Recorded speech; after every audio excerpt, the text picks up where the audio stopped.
afternoon, Multiverse! And welcome to another exciting episode of MNW Warzone.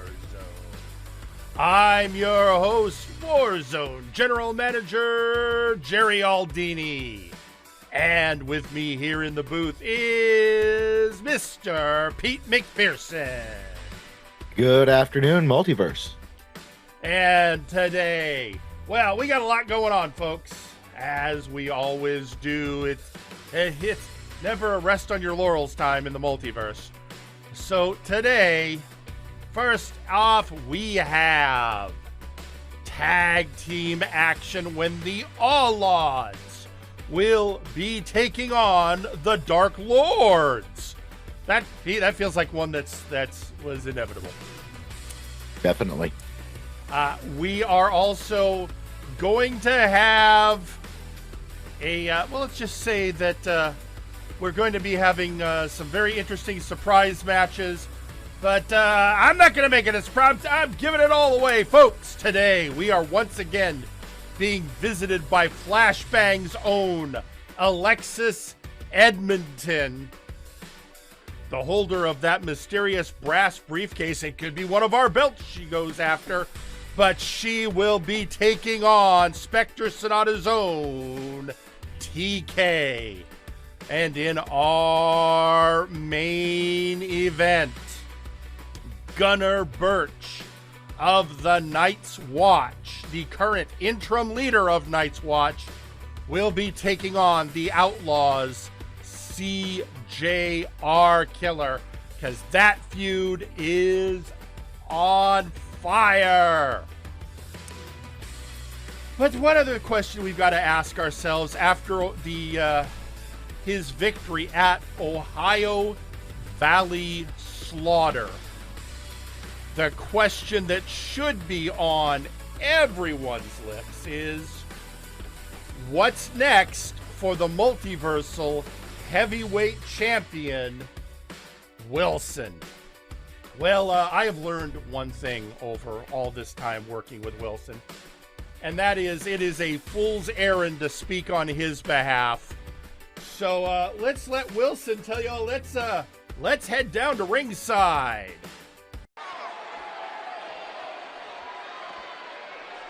As the victimizer himself comes to the ring. So he has told me he will be announcing the question of his next contender.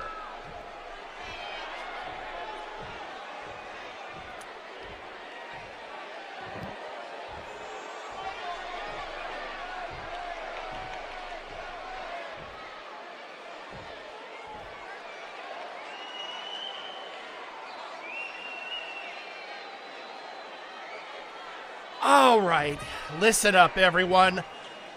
I have persevered against Buck Bumble. I've persevered against everyone who has challenged me since I became multiversal heavyweight champion. And that is with me not being 100%.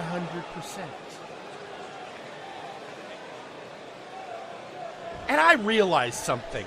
Since I joined this company, since I debuted on Flashbang, everyone has always wanted to fight me.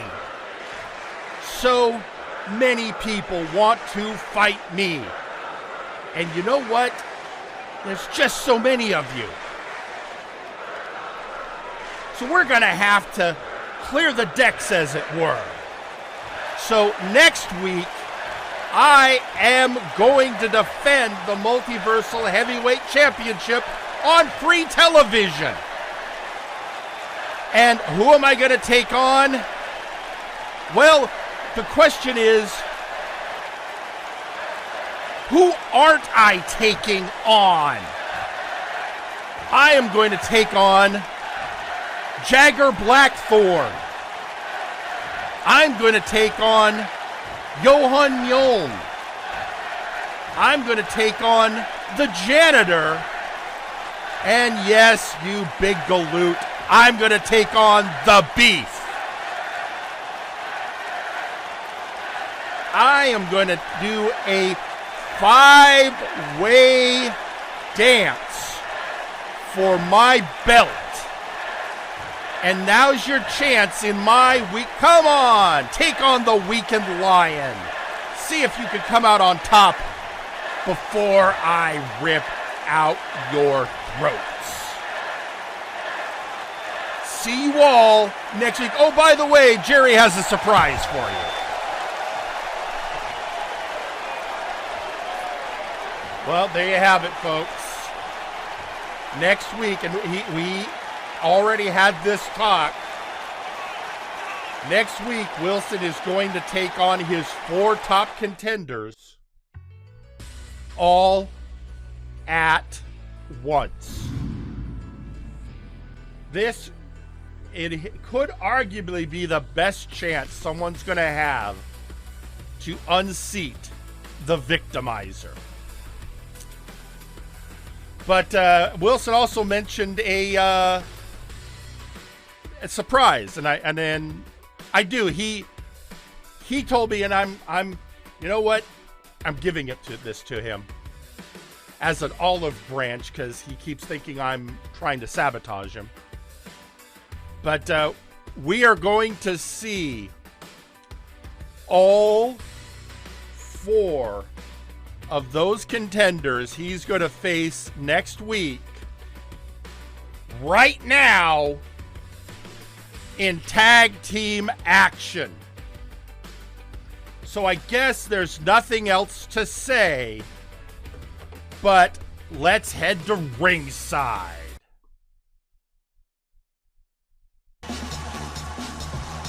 Your opening match is a tag team match scheduled for Wonderball. Introducing first, the Janitor. So, he's I guess he's having a little fun at Wilson's expense, wearing a belt to the ring.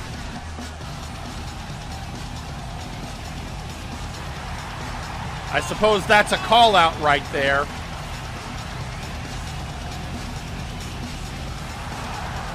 Considering right now the Nexus Titan champion is actually Dr.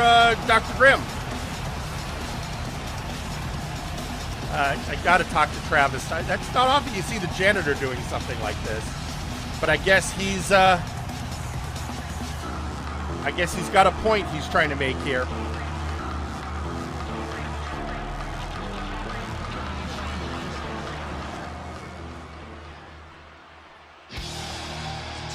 And introducing next,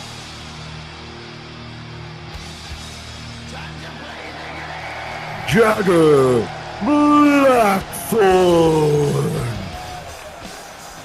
And it's the Omni Slayer coming off a huge win against Sam Jax in that Castlevania clash at Ohio Valley Slaughter.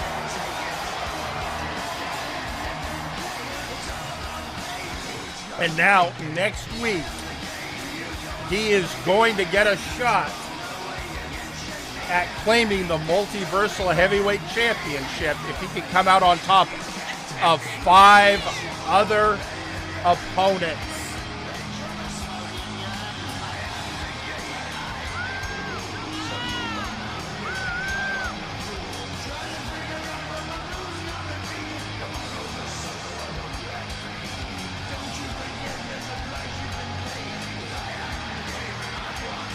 So, there you have it, folks. And this is your first team. It is going to be the Janitor and Jagger Blackthorn as one of the tag teams. They, I at least feel, have a shot at getting along.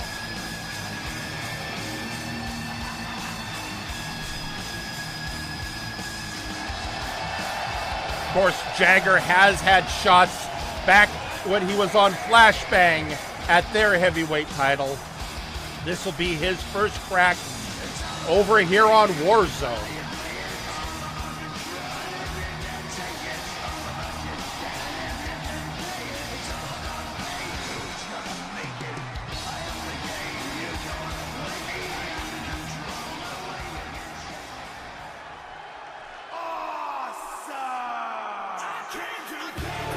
And introducing their opponents, coming to the ring first, the Beef.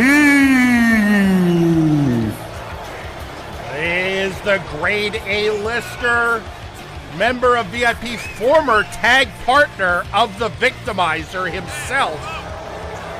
They once considered each other best friends, now best enemies.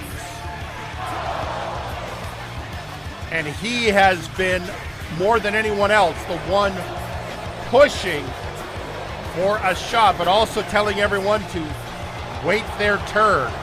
So I'm sure he's not happy that his turn's coming in a match with the other three. But knowing the Beef, he'll take advantage. The question is, can he coexist with his partner in this matchup? And introducing their tag team partner, Johan Mjoln. And finally, the Son of Thunder, another person who has had cracks at gold over on Flashbang, but now is his time to take a shot on Warzone. He has had, well, quite the year.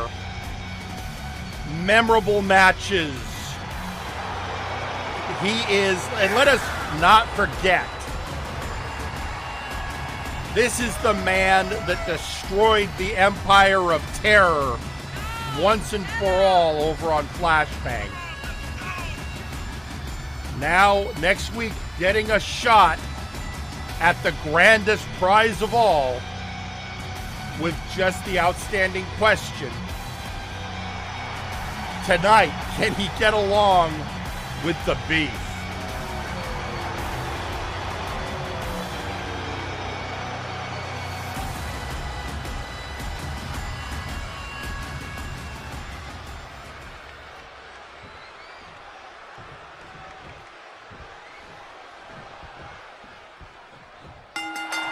And we're off, starting out with the Janitor and the Beef. Beef coming out strong.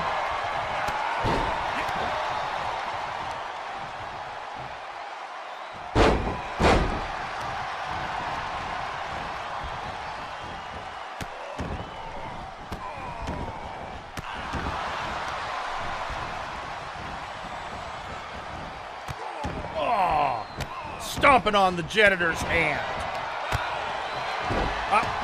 But the Janitor reversing.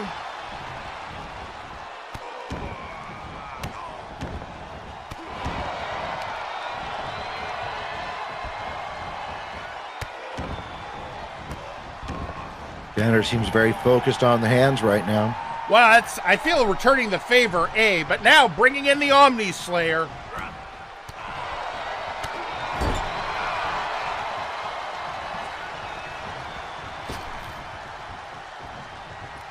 I think you're seeing that frustration. Oh, standing bulldog. That frustration from the Beef. Knowing that he's got to be in the ring with those other three against Wilson next week. Not getting a solo shot.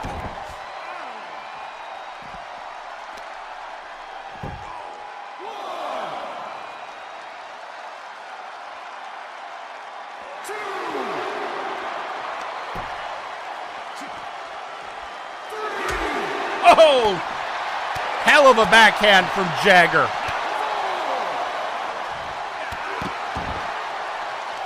Axe handle kick by Jagger.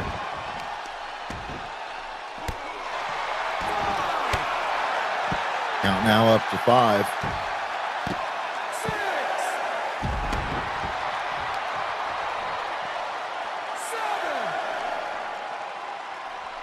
Ah, the Beef. It's already up to 8.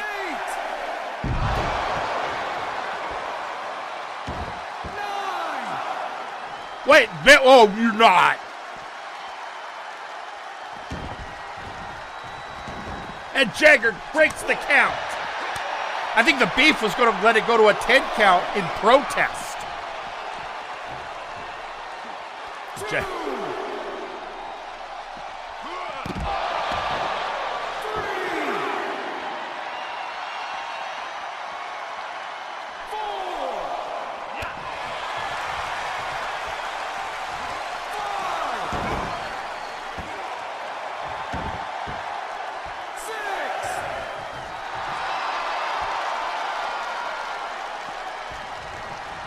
And back in the ring. Whoa, I think the Beef was going for a sexplex and got reversed.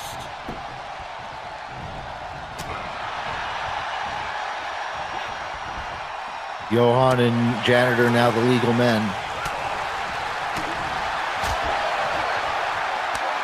Oh!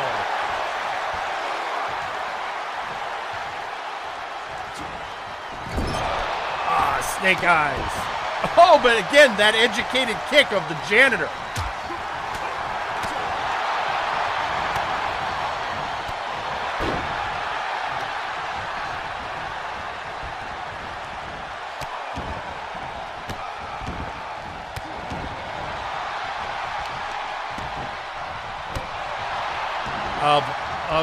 Of the 4 men in this match, the Janitor, of course, with the most experience. Absolutely. Uh-oh, here it comes.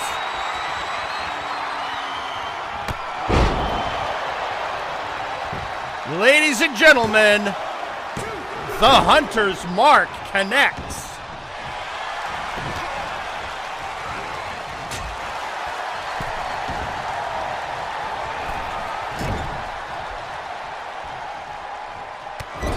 And beating the drums of war.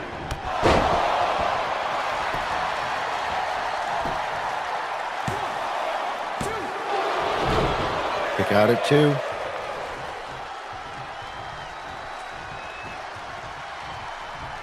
Johan trying to get around the ref.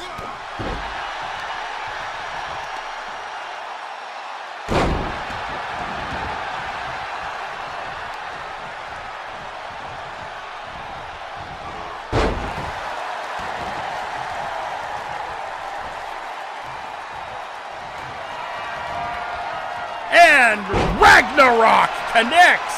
Oh no, reversed by Jagger.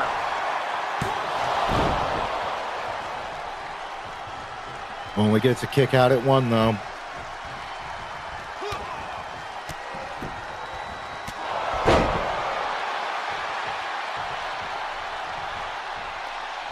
Tag made to Janitor. Yeah, after that barbaric barrage. 1, 2. Kick out at 2.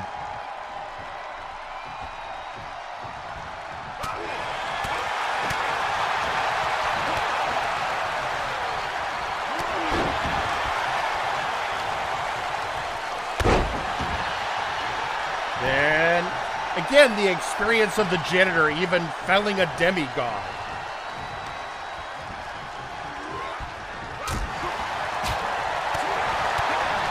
And, Jagger pulling a few moves out of his partner's bag. Broken up by the Beef.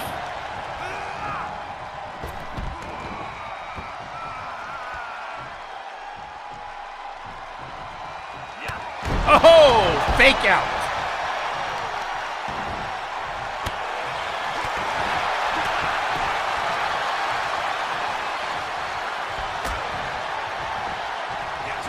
Again, Johan, Jagger used to be members of Fate. Know each other very well.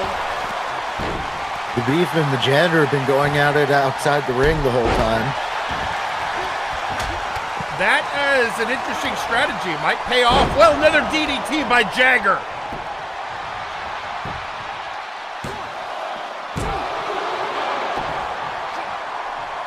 Kick out at 2, but yeah, you're right. The Beef is just going to town on the Janitor outside.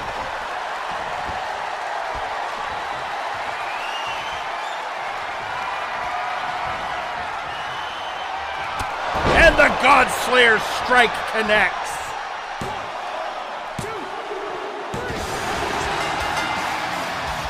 And your winners, the team of Jagger, Blackthorn, and the Janitor. And there they managed it. They got, the skill of the Janitor, the focus of the Omni Slayer. And they felled the Beef and Johan. which will make things very interesting going into next week's matchup. But, of course, next week it'll be a fatal 5-way for the Multiversal Heavyweight Championship. There will be no friends. There will be no allies. But is this going to be that great opportunity for someone to finally fell the victimizer? Got to give Wilson credit. He has picked a match type that does not favor him in the least. So, absolutely. It is going to be a massive event. Make sure to tune in next week for the action. In the meantime, social media, of course, blowing up a bit. We have Maximilian Thunder Thighs tweeting out after Wilson's announcement. I look upon your reign and don't see a champion in a blaze of glory, but a last light that is going to flicker out. Someone will beat you for the belt. If not me, I know the one who can. Ominous words from Thunder Thighs. And another member of the Flashbang roster, Graven Allen, the Chocolate Zombie. Surprising to me that they didn't let the two ex-Fate members team up, but I suppose this is for bragging rights after all. That, and also, let's face it, they would have had a bigger advantage as a tag team if we'd let them. So sometimes you got to mix it up a bit, Graven. Gotta mix it up, make the things happen. But folks, of course, we've had other things going on lately. We've had, all of our various battles, but one of the big ones that happened in recent memory was, of course, the breakup of Blood Money. And when I say breakup, I mean when Sir Uncle Dunk fired them all. And we've seen Nakano Kirishima going on to join the Outlaws. And we've had Mr. Butler going on a bit of a rampage. But you know who we really haven't heard a lot of since that breakup? The boss man himself, Sir Uncle Dunk. So we now are going to head over to Unkley Manor and hear from the man himself. Ladies and gentlemen, Sir Uncle Dunk. Oh, how I love it when I turn out to be right. My former associates from Blood Money are absolutely lost without me.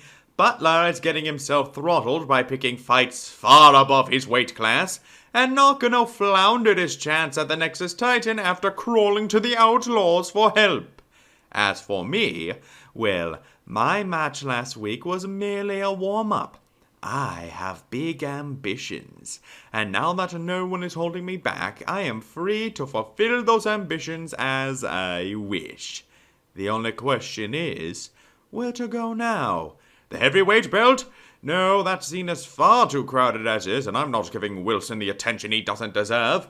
The tag belts are now far beneath my attention, and the lowlights fighting for the TTV belt aren't even worth my time.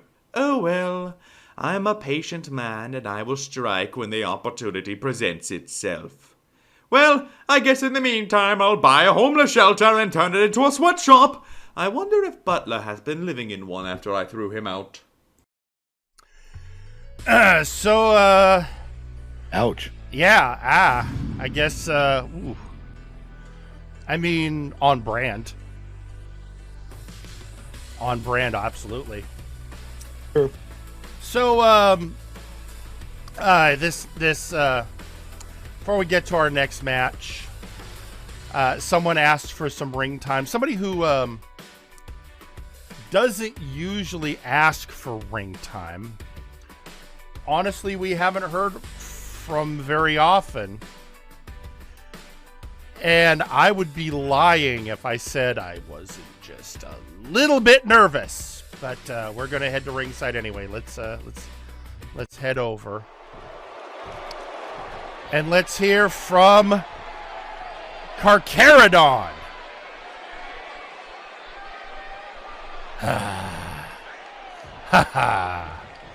I stood victorious over your so-called Henshin hero.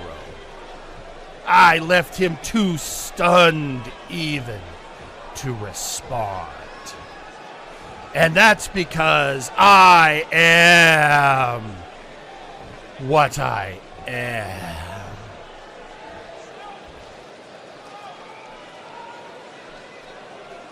A demonic mutant abomination that's done what others could not. Beat a masked rider. Mega, you have always been the can't quite get it done player when it comes to the big ones. And even now, with your title shot for the Nexus Titan constantly being kicked out from under you, you squander around, feeling sorry for yourself. Well, that's fine, Ryder. If you're not going to follow through with your threats to take things more seriously and stand out, that's fine. Because don't worry, Mega Rider. I'm here. And I will take your place in the food chain. So, decide now what you're going to do. As for me, I know where my sights are set. It is time for Carcharodon to hold gold. That was there were a lot of cheap shots in there. And some bold declarations. I mean, yes, he did beat Mega Rider recently in a what many are calling a tokusatsu tussle. But there's a lot of I don't think I think there was a few low blows in there. So anyway, while I sit here ever so slightly flabbergasted by what I just heard, I think it's time that we get ready for our next matchup. So, of course, one of the hottest action right now in Warzone is the tag team scene, where the team of Spectre Sonata have stepped up and become our unified tag team champions. And the bad CG Ghost coming out last time and declaring that they want their contenders to show some style and show some pizzazz. So a lot of people are going to be, I guess, figuring out how to do that. But part of that, of course, showing style is in-ring action. And that's a long-winded way for me to say, folks, let's head to ringside for a little bit of good old-fashioned tag team action. The following is a tag team match scheduled for one fall. Introducing first, the Lawds. Raphael Sampson and Sasquatch Wing, former tag champions, former individual single belt holders, and easily the largest tag team in professional wrestling. Oh Lord, they coming!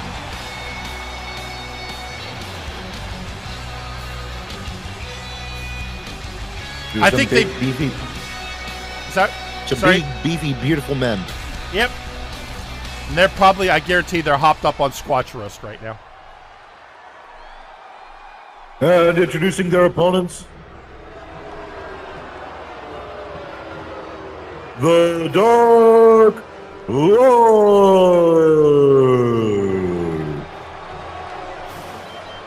There they are, folks. Until Ohio Valley Slaughter, these were your tag team champions. And they would love to get another shot at reclaiming their gold. In fact, what is it with people wearing fake belts tonight?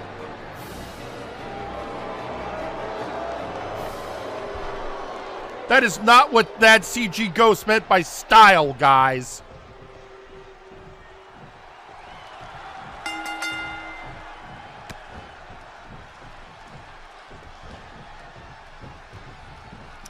And lift up and slam down.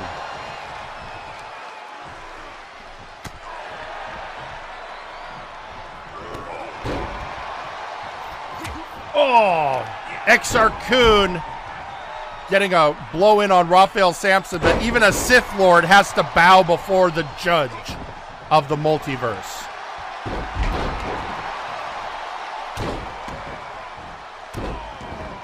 Or maybe I spoke too soon.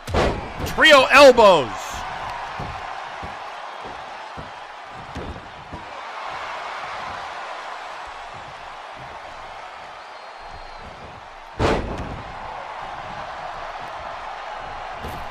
Tag made on both sides. And here they come. Oh! I feel like this is an odd Twilight fan fiction. Vampire versus Sasquatch.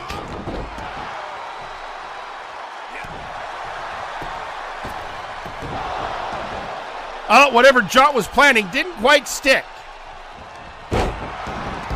That worked, though.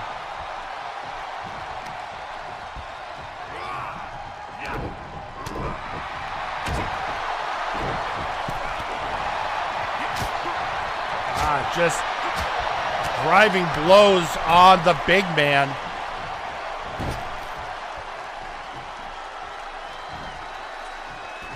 Oh! Brutality. Sasquatch able to get the tag.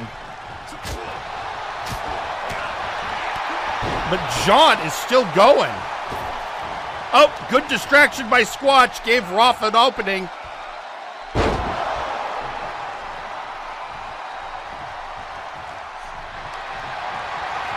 Got him with a pillar drop, and now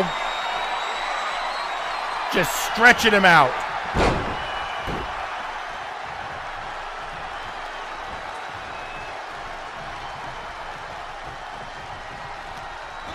And whipping him into the corner.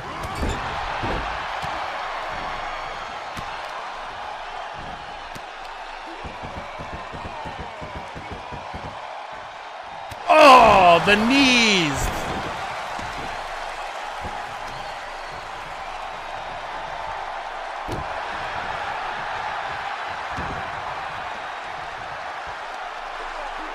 Makes you wonder, does the Force work on someone like Raphael Sampson, who has a force of his own to call upon? Not to mention brute force. That too. Kick out at 2.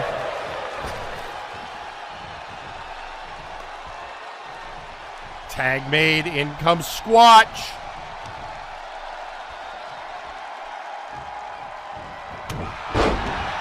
I wonder, when they first met, do you think XR thought that Squatch was a Wookiee? Maybe. No! Not by the beard!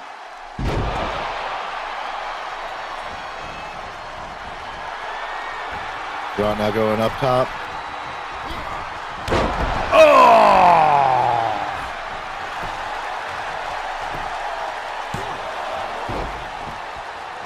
Break up by Squatch.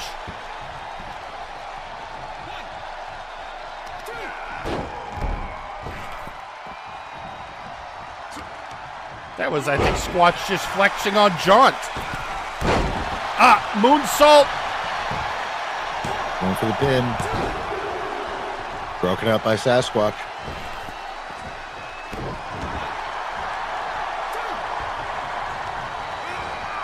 Throwing Squatch out of the ring. Here's another thing I wonder. How do you think this is difficult for Jaunt, a vampire fighting a holy man? Maybe.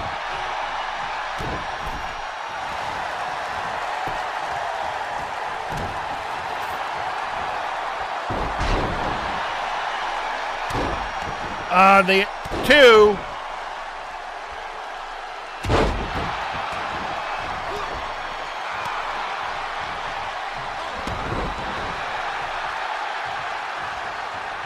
And tag made.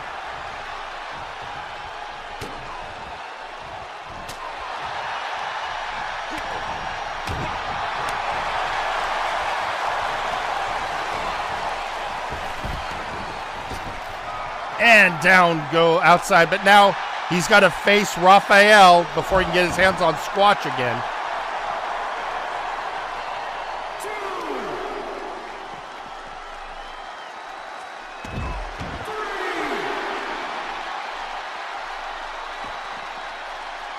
This is basically a double team now.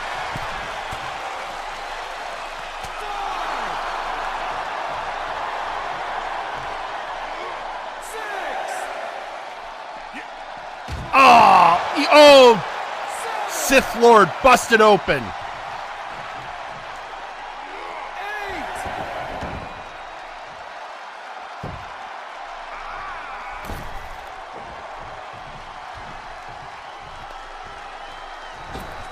Tag made to Raphael. And headbutt you.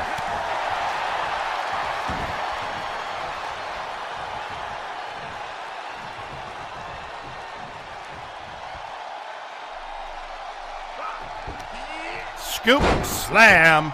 Oh, here we come.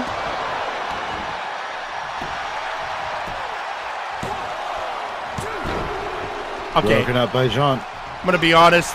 That one headbutt of Squatch is one of my personal favorites.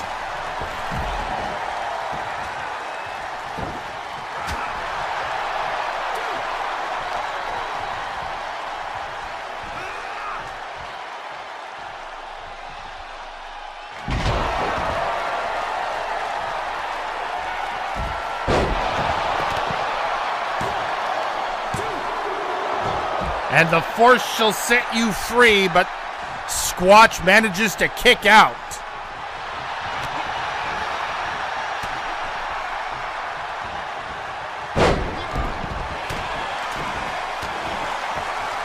Sasquatch with the Luthez press, now going up. Top rope. Squatch is going to fly. Oh, it doesn't like the distance.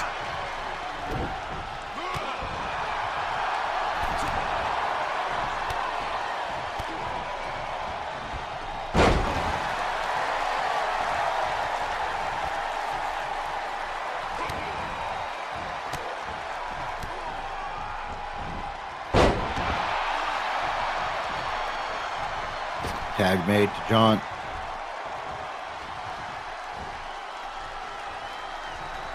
And into the corner goes Squatch. But not as much as Jaunt wants, and Squatch fighting out.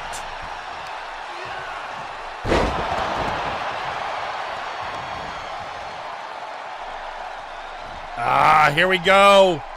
The strength of the Squatch.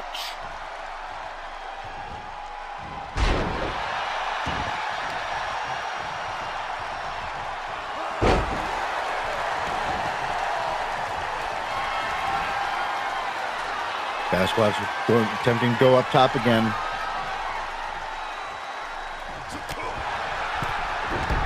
John's able to counter and move him back down onto the mat. Oh, Canadian Destroyer. Actually, that was the curtain call. Sorry.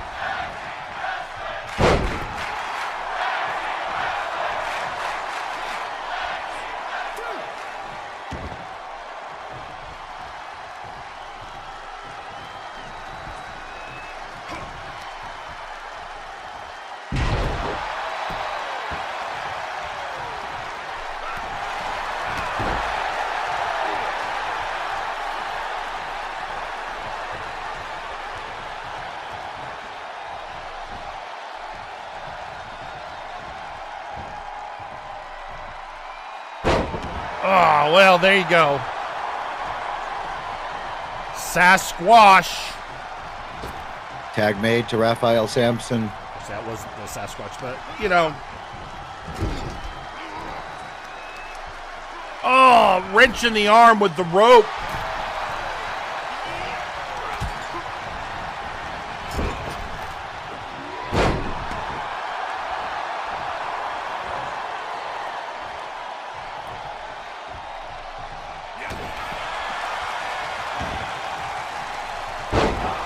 I don't think he figured that one out well.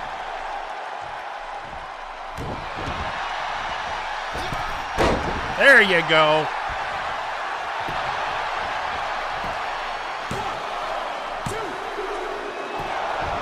Kick out at 2.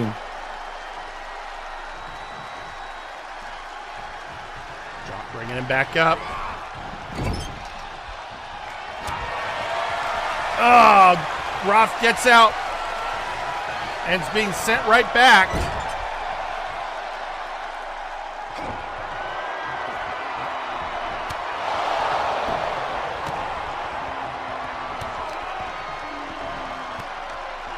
Oh no, using that leverage.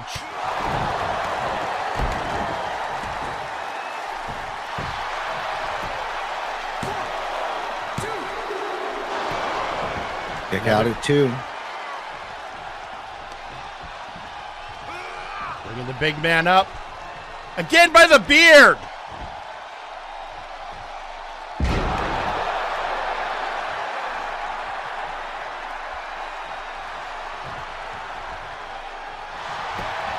Goes for the pin right away.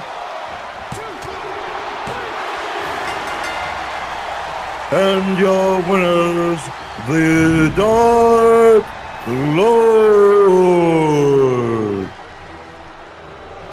Well, there you have it, folks. The former tag champions coming out on top. But is that going to be enough to earn them another shot at Spectre Sonata? Because CG has said that he wants to see style. And there's it's hard to see because he's with the Phantom fans, but CG just held up a card that said 7 out of 10. So I guess he made his declaration. Also, during that match, we got a message from the official Outlaws X account, Twitter. I'm just going to call it Twitter. I don't care. From their social media rep, Evie Markov. Said, social media rep Evie Markov here. Hey, Unkley, while Theron isn't tied up, he'd like me to tell you he's not tied up with your cowards no good sweatshop having babe. I can't use these words on TV anyhow. Oh, I see what it says. Let me try this again. I understand it now. Hey, Unkley, while Theron isn't tied up, he'd like me to tell you he's not tied up with your cowards no good. Sweatshop having babe. I can't use these words on TV anyhow. Next week, talk shit, get hit. You shouldn't have bad mouth Nakano. Got it. There's a little bit of a little bit of a tongue twister there, if you ask me. Yeah. Yeah. Anyway, we have so much more going on. And right now,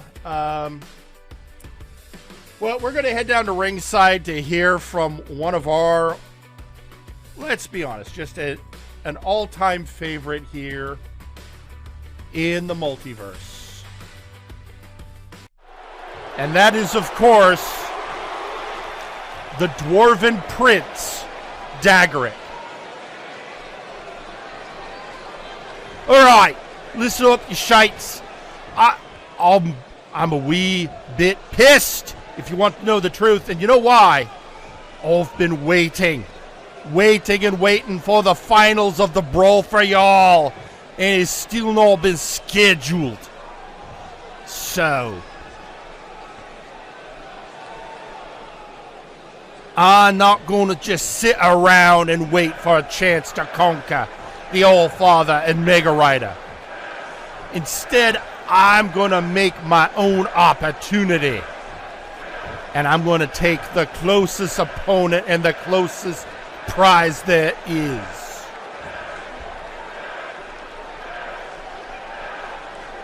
Well, that's the mega money in the big bank briefcase.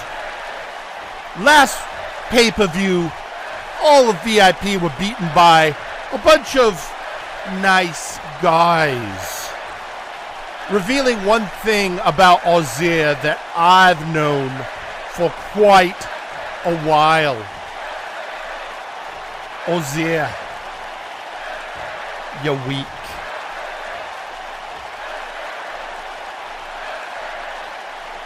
You heard me. You shite, you're weak. Unless you don't have your gang backing you up, you have nothing. Nada. Zip. So you do not deserve that briefcase. So Ozir, buckle up. I'm coming for it. Be ready.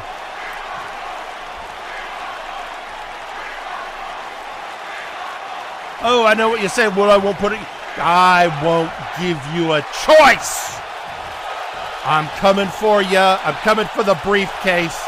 Because I got to do something until I get the final for the brawl for y'all. So get ready, VR Pharaoh, for the dagger.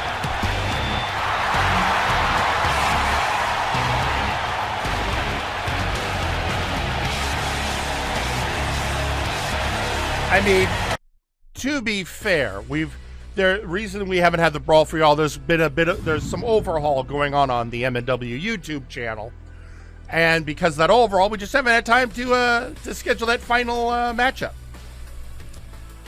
But that's so I guess this is what Dagrik's decided to do because he's not satisfied waiting for the end of the brawl. And we're already getting a reaction to that from, of all people, Sir Unkley Dunk. Tweeting out, Ozir, I know you don't care, but from one rich man to another, I suggest you do something to assert yourself before your empire crumbles.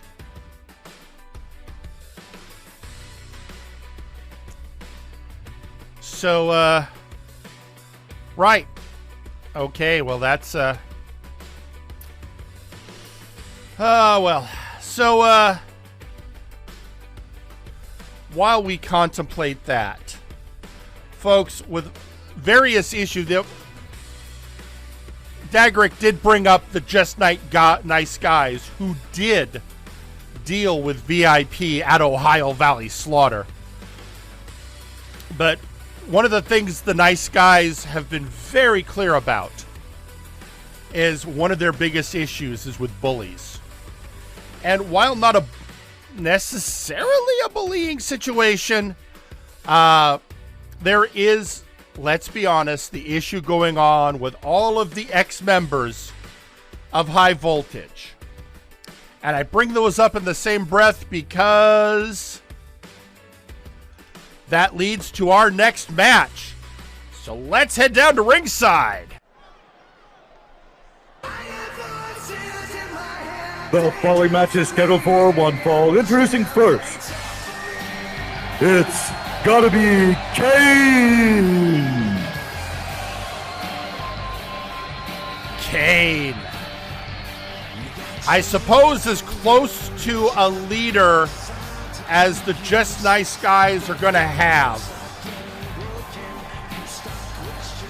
Man who, as he likes to say, walks the middle path. He's not a good guy, he's not a bad guy, just kind of a nice guy until he's not. But based on his history, if there is one thing he hates, it's bullies.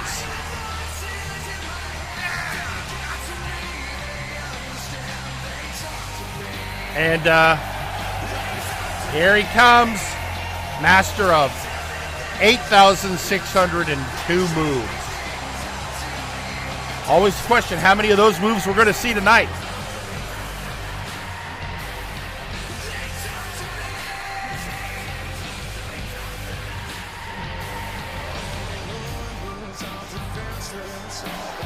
But now, as he gets ready, we have to see his opponent, which of course brings up a whole set of his own issues.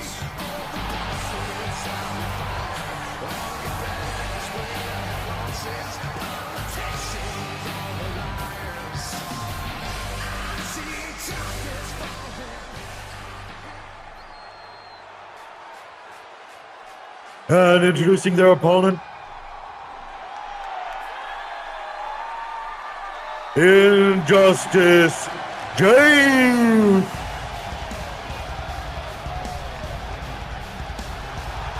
And it's Jhake, the merciless merc, the hero for hire.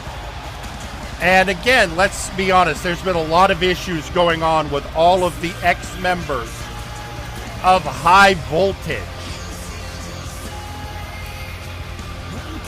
And a lot of those issues could be summed up with bad blood.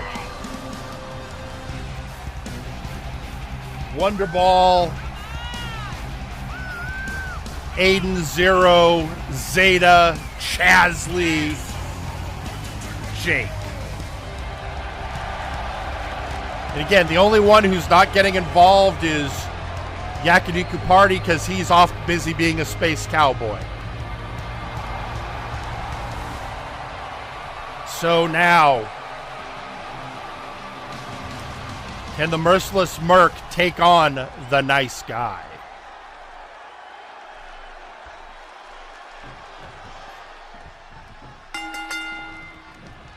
And we're off.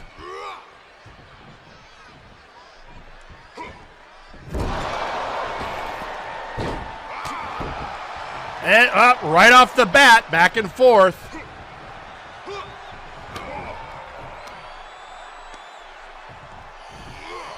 And again, that skill of Cain.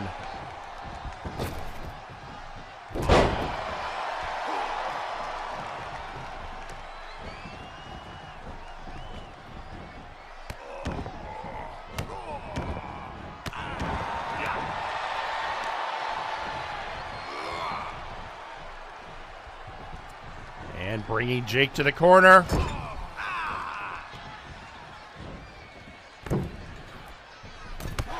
Oh, right in the back. Jhake able to roll out in time. I mean, let's face it, these two are a very evenly matched pair.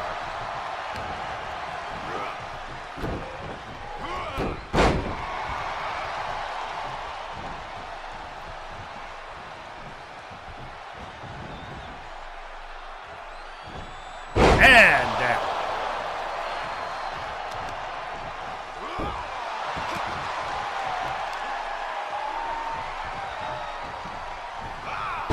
Swinging neck breaker.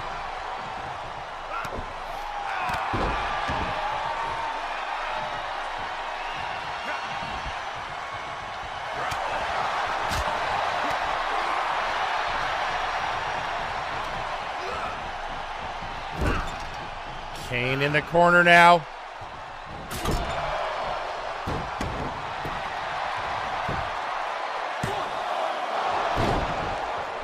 Kick out at 1.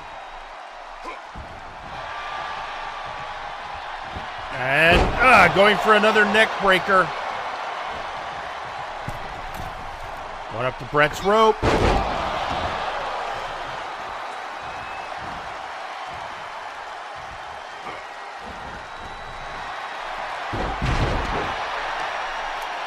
Back and forth, back and forth.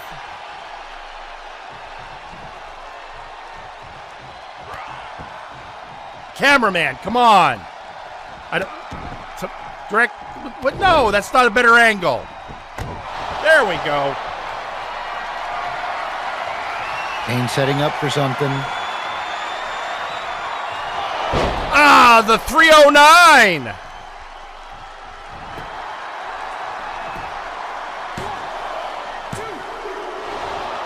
Kick out at 2.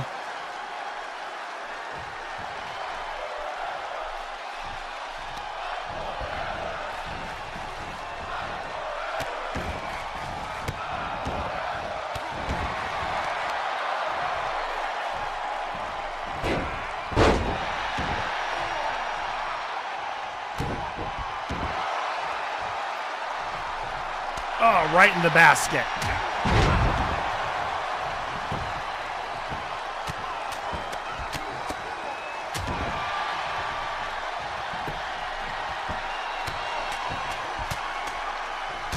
Heck, the old saying goes, everyone has a plan until they're punched in the face. Now Jhake's setting up for something. He did. The indie boot.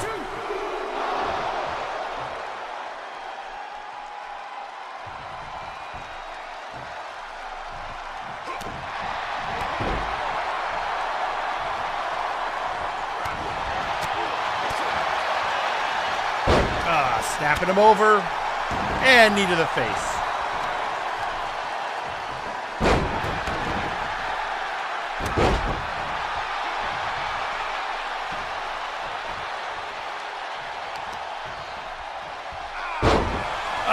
Sometimes you just yeet a man by the leg.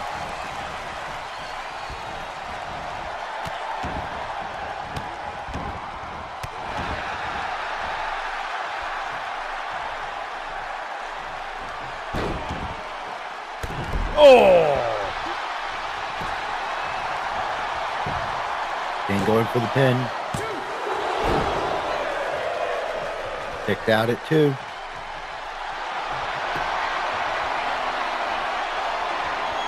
Now just getting him in that head scissor.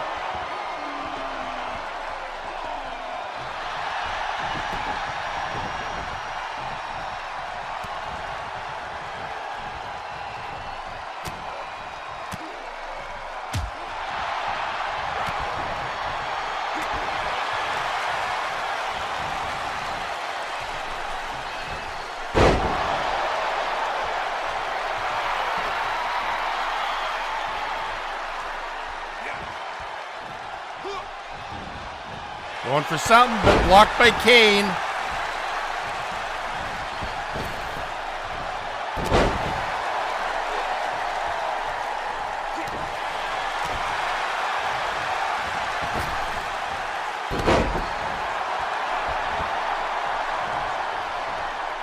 Bringing him back up again, and just slapping a taste out of his mouth.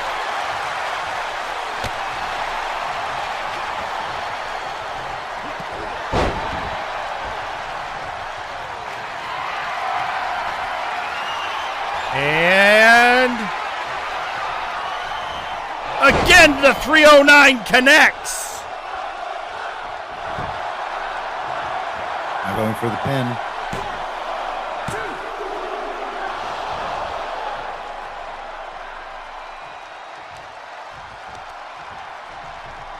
Jhake able to kick out. Reese positioning himself. But Jhake gets up.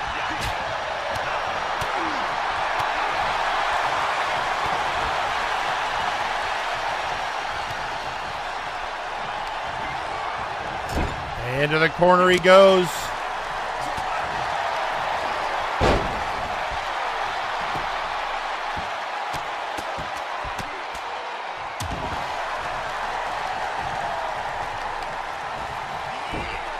Working that arm, which Jhake got planned.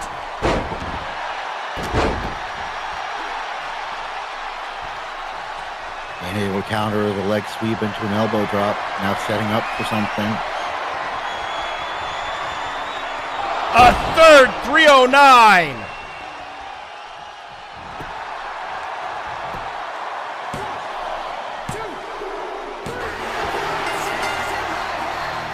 And your winner, Cain.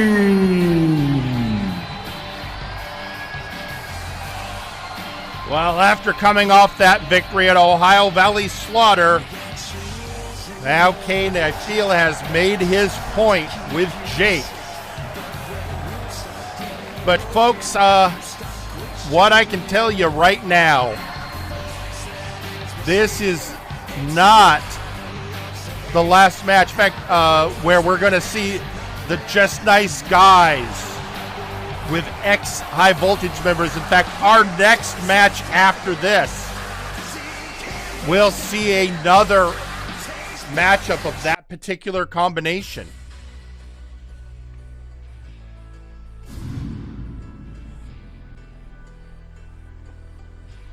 But before we get there, we've got some other things we got to get through, Pete. Because, you know, when people want ring time, you know who gets precedence. Yep. That's right. Belt holders. So, gonna head to ringside now and hear from one of our belt who did something very controversial last show. So let's head down and let's hear from the constant nightmare, Constantinople.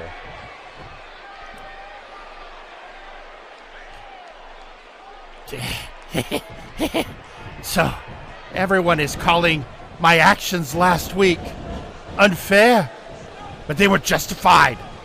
Yes, I pulled somebody out from the front row for a title defense, but I have to do this. Something is coming. Something is awakening. The next stage of my evolution. And with each victory, with each defense, I shift more and more. It's all coming together. The siren's call of chaos is bringing me to my ultimate form. So, I must have more matches, more defenses, more evolution. So, the first part of my evolution, I must shed the last vestige of my past. This name, Constantinople. This was a name when I was lesser. And the person I teamed with has moved on from Istanbul. So, it is time for I to move on from Constantinople. From this day forward, you will refer to me as Corn!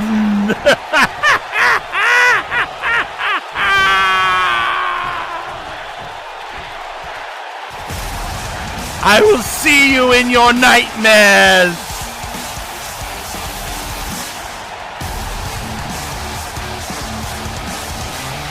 And, okay.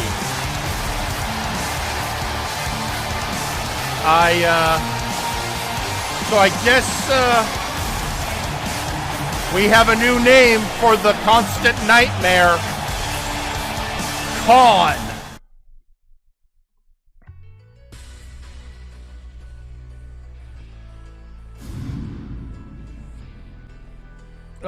Well, that's, well, you know, it makes sense. I mean, like he said, Osman Killick moved past the name he used when they were a tag team. Well, anyway, that's, I'm more worried about after what he did last time. Just pulling a person out of there. What's he going to do next for one of his so-called defenses? No telling. I mean, we've seen sneak attacks before, but a sneak attack title defense by the title holder? All I ask, leave Brad alone. Our cameraman, he's suffered enough.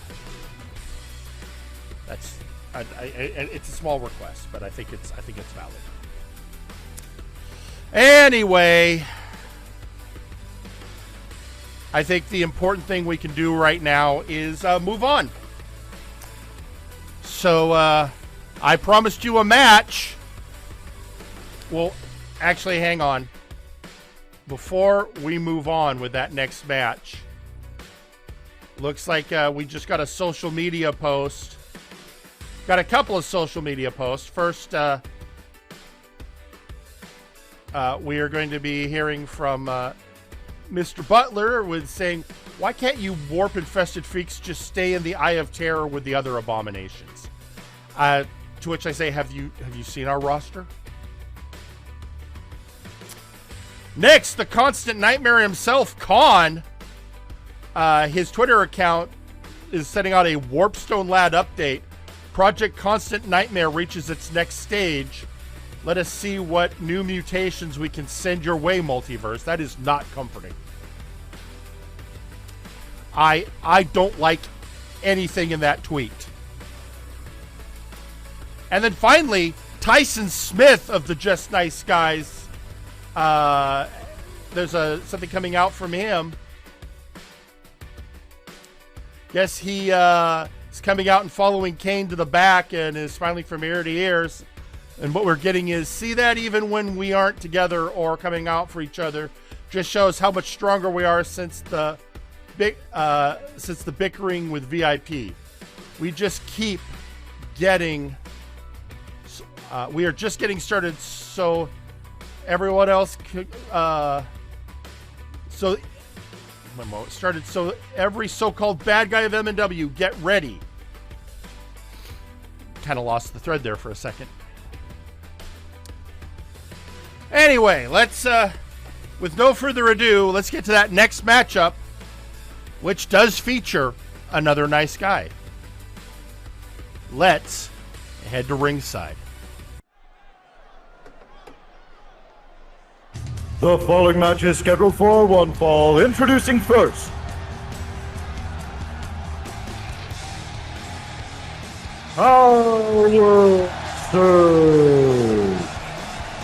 Power Surge, another of the nice guys, coming forth, making his presence known.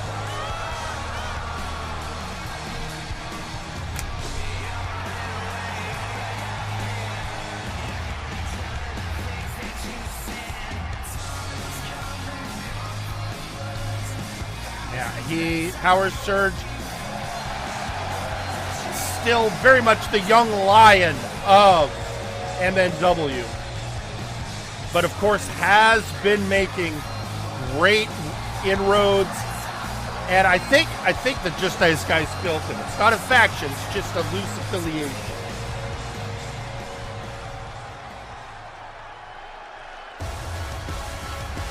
And introducing their opponent, it's Wonderball. There he is. Essentially, the last man standing of high voltage. The one who broke up the team once and for all. But also very much, I feel like he and Wonderball have very similar standings in where they were and are looking for that next step up the ladder.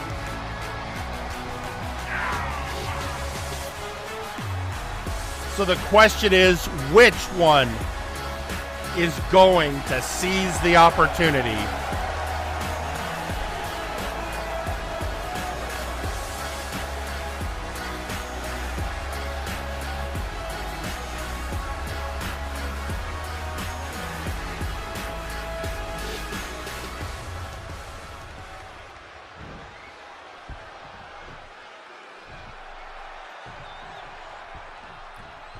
And here we go.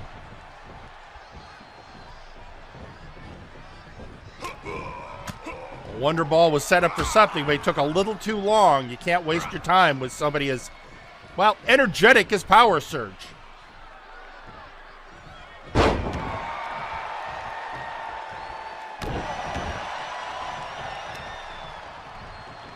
Ah, Inzaguri.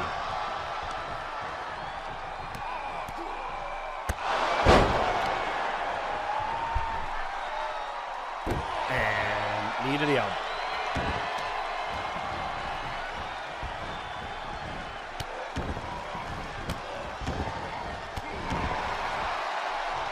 Bring him up. And Power Surge holding on. Or not Power Surge, Wonderball. Oh! Bulldog to the ring apron.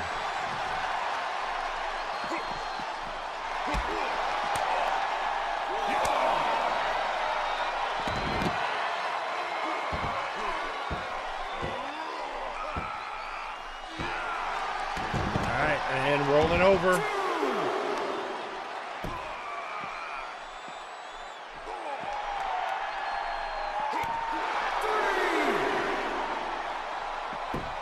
He goes again. Power Surge getting out.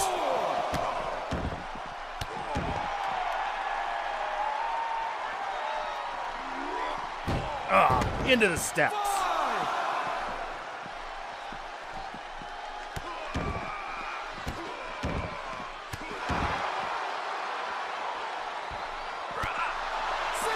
Face.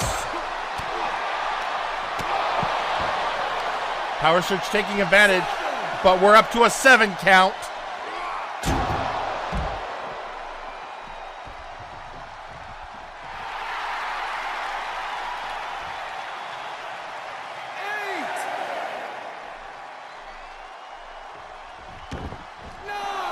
Breaking the count at 9.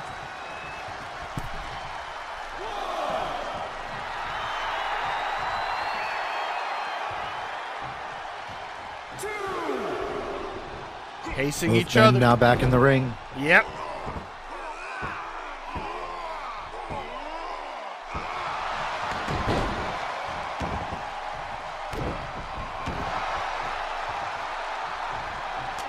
Power Surge powers out.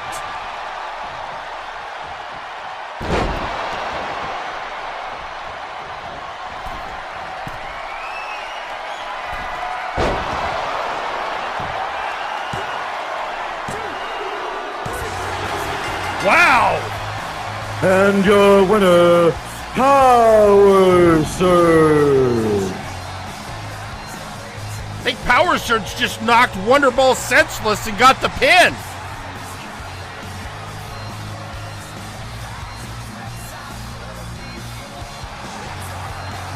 But here you have it. Victory to Power. This is 2 victories to just nice guys today over the former members of High Voltage. So, definitely that loose confederation of competitors is on a roll.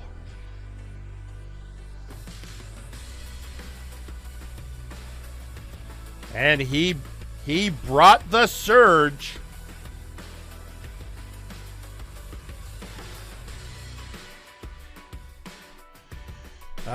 Well, in the meantime, tweeting out on social media, we have again Maximilian Thunderthighs tweeting Jerry and the rest of MNW. If I had a nickel for every time someone is called Power Surge Young, the plucky, the up-and-coming wrestler, I'd be richer than Unkley. Power Surge has been here longer than I have, has thrown me out of the ring multiple times, and is capable of holding his own for the titles. Power Surge just needs to be treated as not a kid anymore and give the Bolt his chance to strike. Actually, well spoken by Maximilian Thunderthighs. Everything he said is true. And I think with recent events, we can all say the surge is coming. But in the meantime, we've got one other person has asked for a little bit of ring time. So, folks, you need to brace yourselves. It's always like a little bit of a slap in the face when you hear from Seth Jackson. All right, Grim, you son bitch. Let's get some things straight here. You idiot, you think Seth Jackson's just a clown. Ordinary human has no chance to stand up against gods and monsters. Well, you don't even address me in your promos when we've been having a beef. So yeah, I can't do a whole lot. But you know what I can do is investigate. And I'm ready to spill the teas on many of your secrets, Grim. So you can step down on your high and mighty throne and listen up as I lay it down. So, first off, and with no particular context, let's talk about those seals you keep talking about. You know what the deal with those seals is? They ain't as real as people want to think. They mean,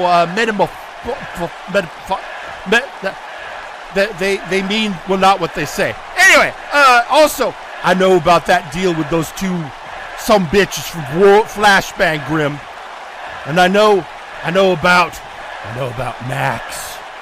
You know what else I know about? I know what's at the center of the multiverse got you so spooked.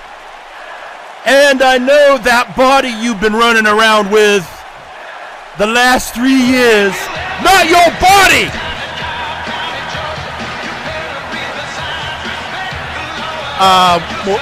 What's he mean that's not Grim's body? What? It looks like Grim took exception to something, if not everything Seth said. They're mixing it up.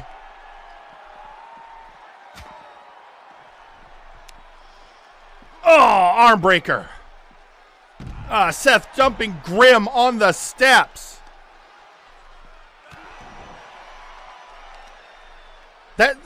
We knew Grim has, he doesn't look the same as he used to. Is Seth implying that Grim body jacked someone? There's a history after what Grim did to the creation over on Flashbang. But wait a minute, if he stole a body, whose body did he steal? Seth, Seth, I need info. Seth.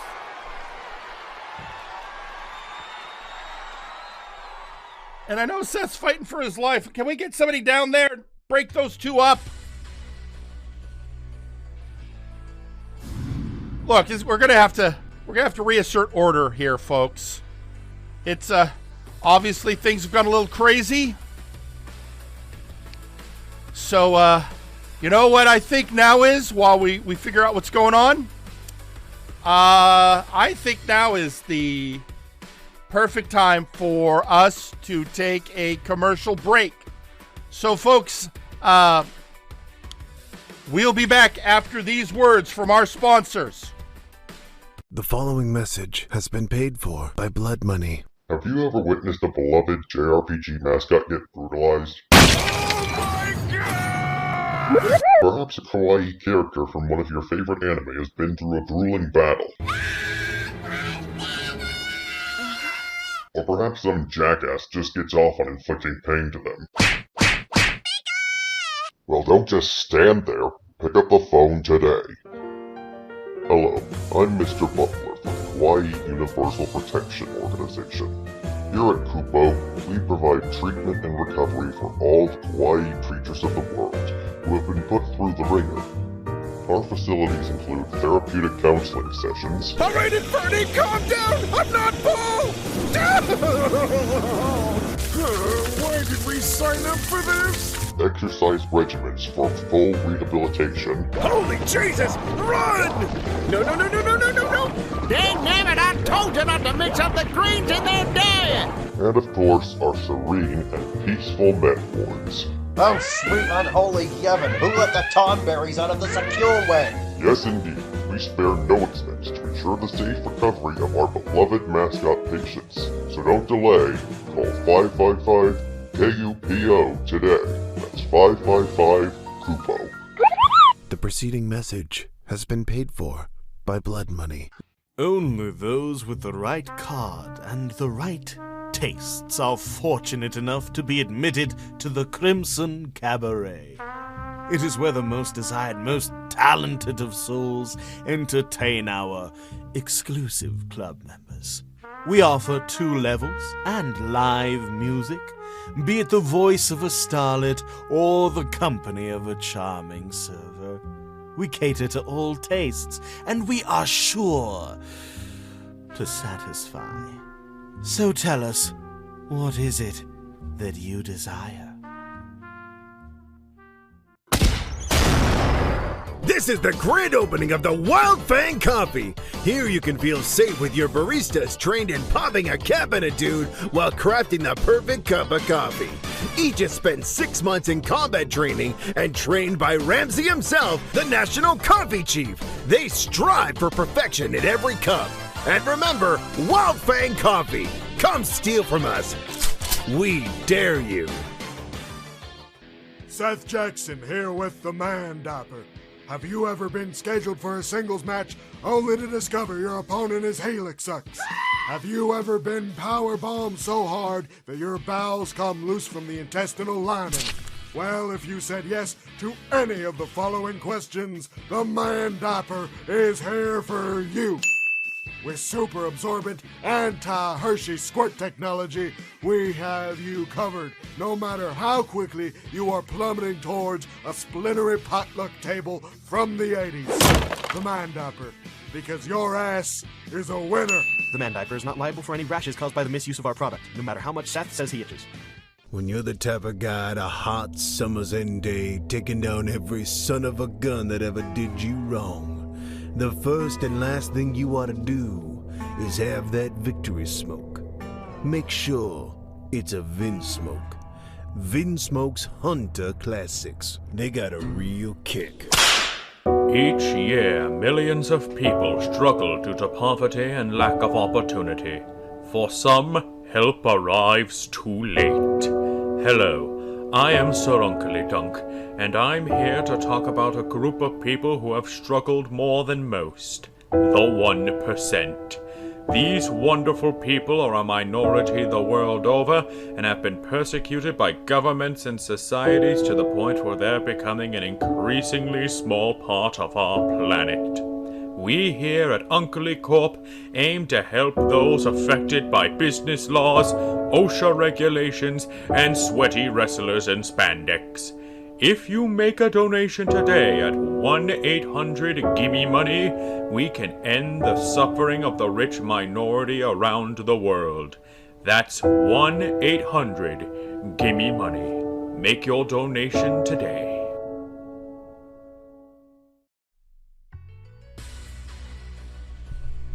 And we're back. And Okay, first off, there was a social media tweet coming out from Mr. Butler. Seals, Heart of the Multiverse, body hijacking. I'm probably reading too much into things, but this is starting to sound like something out of Kingdom Hearts. No. No, it's not. And there you have it, folks, from Mr. Pete McPherson. Now, all right. So, we had a hard time separating Grim and Seth. We finally got them both coaxed away with the promise of a match. A tag match. And that tag match is happening right now. So let's head down to ringside. The following is a tag team match scheduled for one fall. Introducing first, coming to the ring first, Seth Justice Jackson. There he is, folks. He knows something. What? We don't know.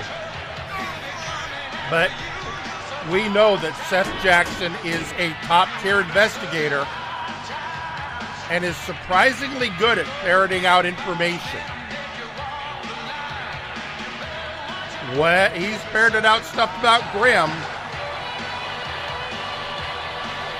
which, you know, was the thing I last paid him to do.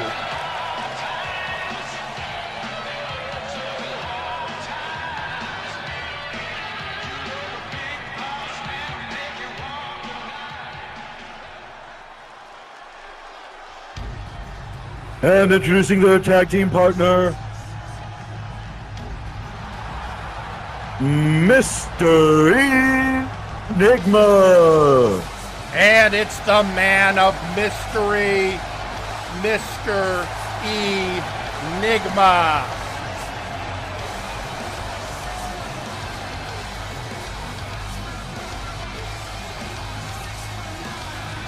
Not a man of many words, but he lets the actions speak for them.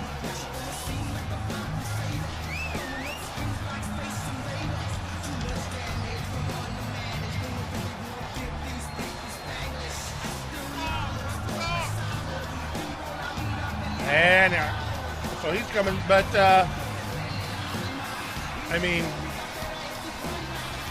you've got him, but there's the other half of the equation. And that is, who are they facing? And introducing their opponents,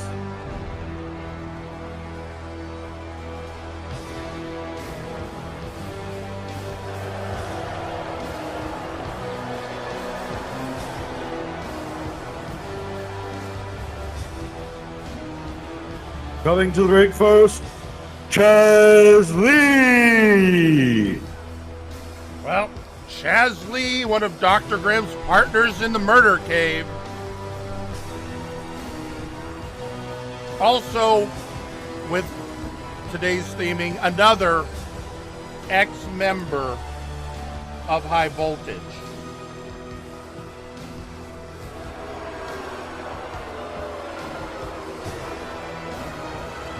Man that a variant of him from another timeline built Zeta.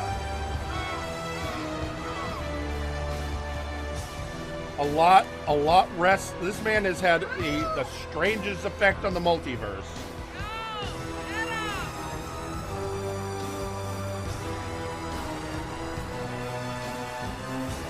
Now he's coming out. As apparently, Murder Cave is not happy with things Seth Jackson has learned.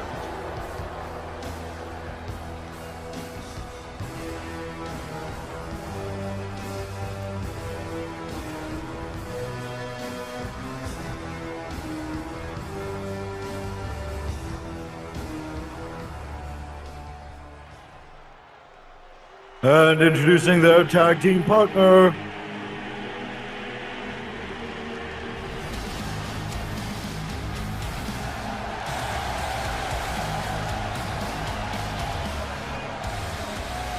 Grimbot.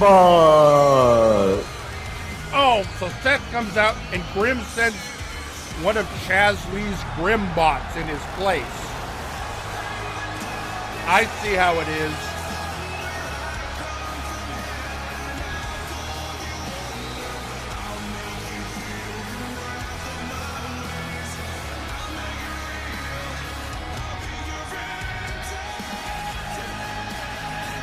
Grimbots designed to wrestle like Dr. Grimm. For months we thought it was Dr. Grimm wrestling when in fact it was the Grimbots. Which brings up so many questions now that we know that the body Dr. Grimm is in isn't his own.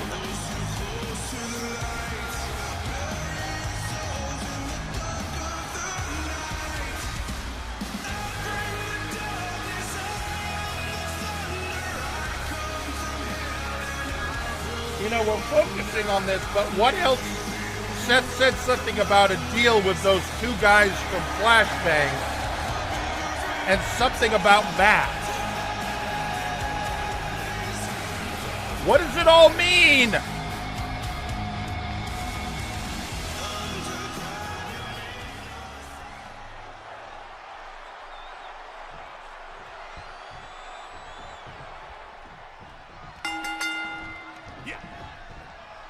And we start off Seth and Chaz.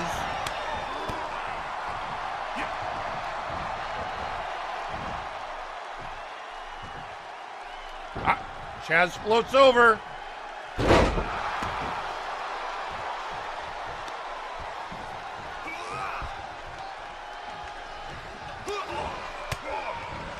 Elbow to the gut.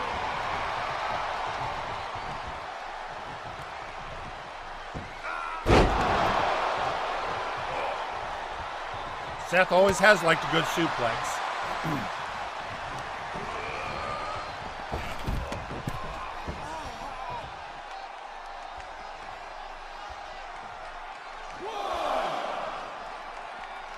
And Chaz isn't even chasing him. They're just waiting for him to come back to the ring.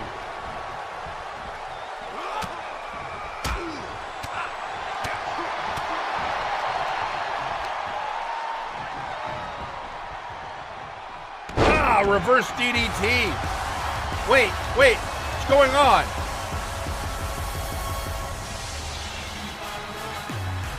I know it's confusing, but that sounds like that variation of that music for... Wait, no, Chad. Oh my God, it's Zeta!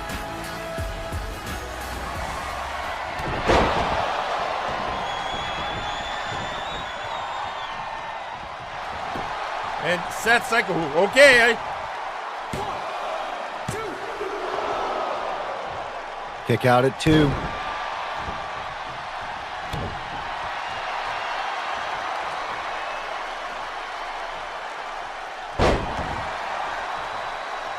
And Chaz going around and tagging in Grimbot.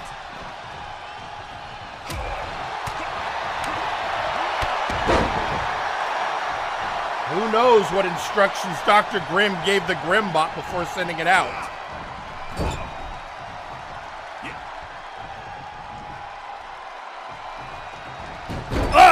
Lawn dart!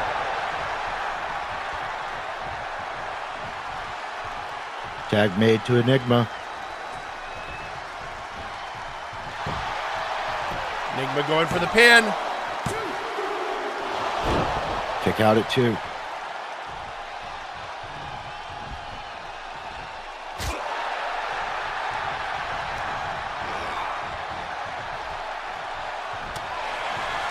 Elbow from the bot.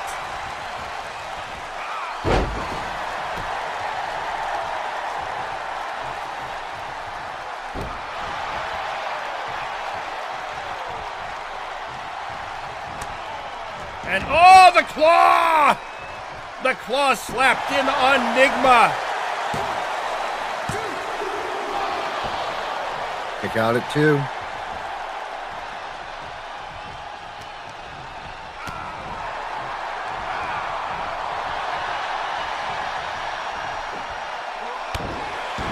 Backbreaker. Oh, he's got the quarantine slapped in.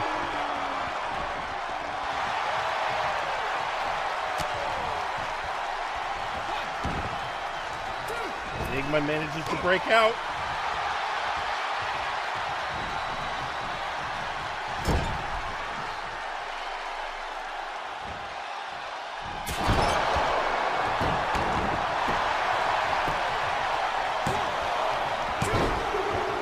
Chaz able to break it up. Seth throwing Chaz outside and following him.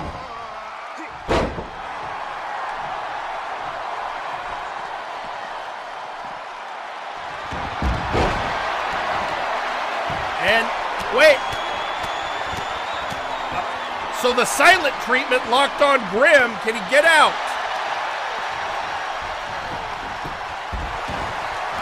Meanwhile, Seth outside the ring, busted open.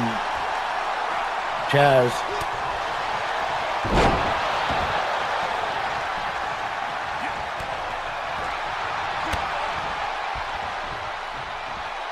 Bringing him up. Enigma breaks free of the bot.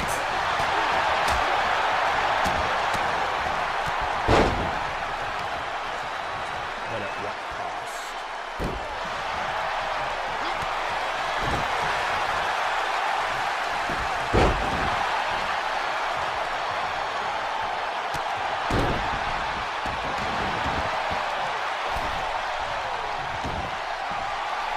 Oh no. Ah, the claw locked in again. Seth able to break it up.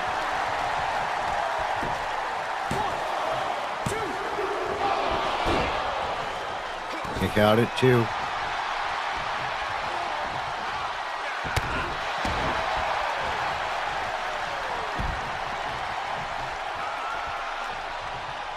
Tag made to Chaz.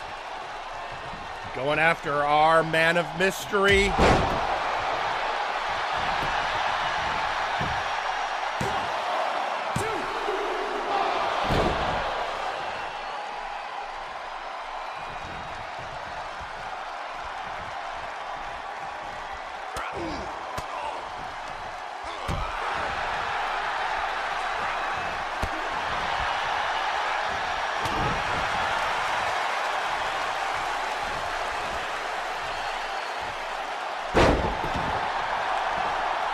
Dropping him on his knees.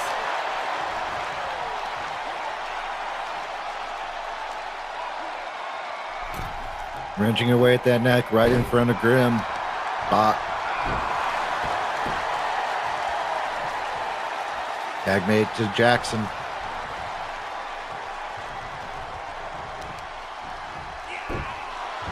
So I once asked Enigma what the E stand stood for.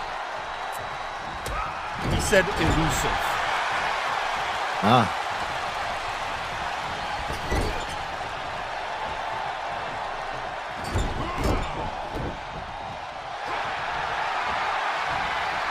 Oh, driving him down. Grimbot able to break it up.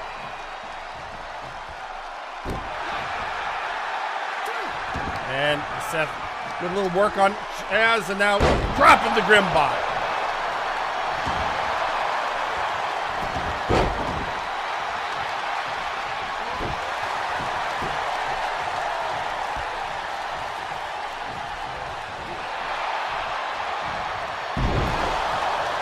Breaker on Seth, and in comes the bot.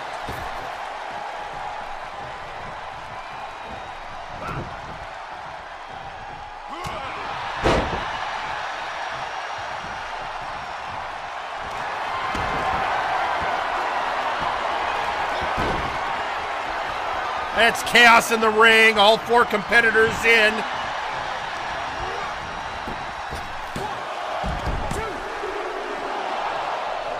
Seth able to kick out at 2.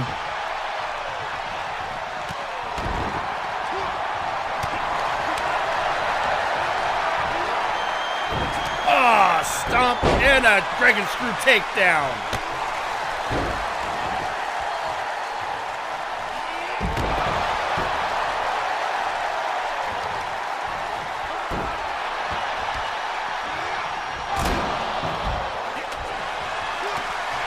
Outside the ring, Nigma just thrown into the steps by Chaz Lee.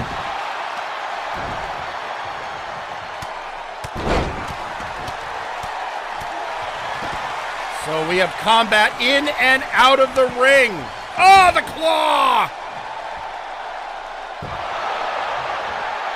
Chaz now walking away from Nigma back to his corner.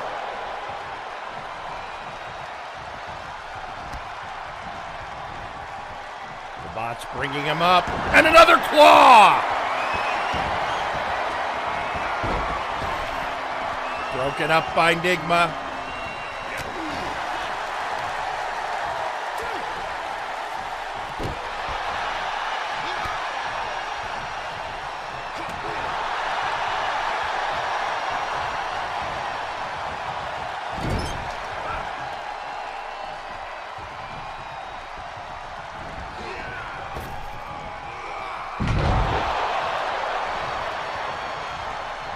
Solid teamwork from Nigma and Jackson.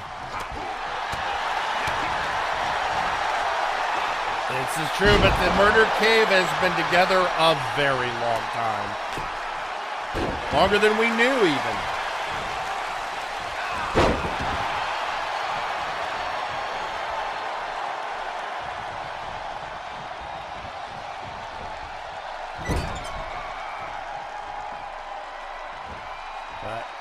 Chaz definitely in the wrong part of town. Tag made to Seth.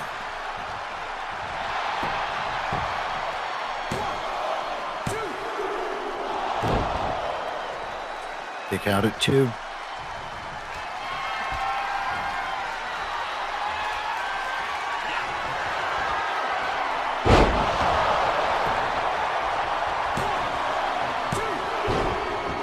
Grim able to break it up at 2.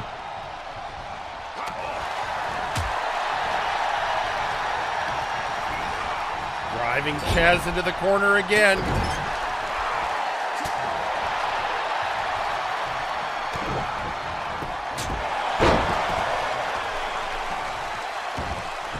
And once again, the Grimbot.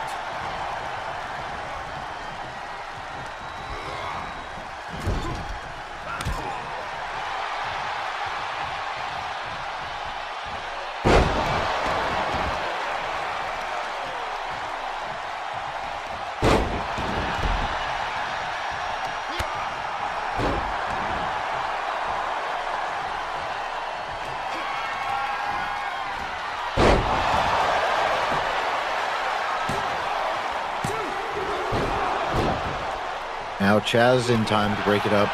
Immediately goes after Enigma. Oh, I think Seth is busted open.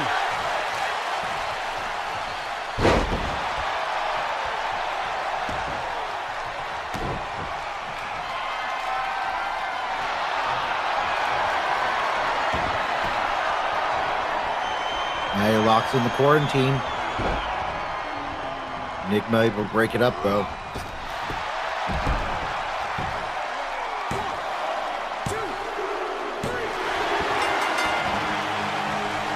And your winners, the Murder Cave. Well, a great showing by Jiff, but the Murder Cave pulls out a victory, but that doesn't change whatever knowledge Seth Jackson has about the actual Dr. Grimm.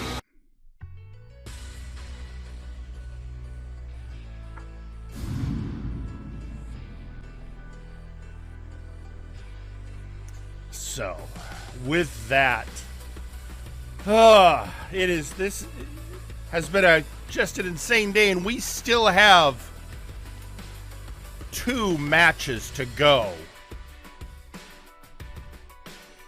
But folks, just thank you for hanging out with us. It has been obviously a chaotic day here in Multiverse Nexus Wrestling.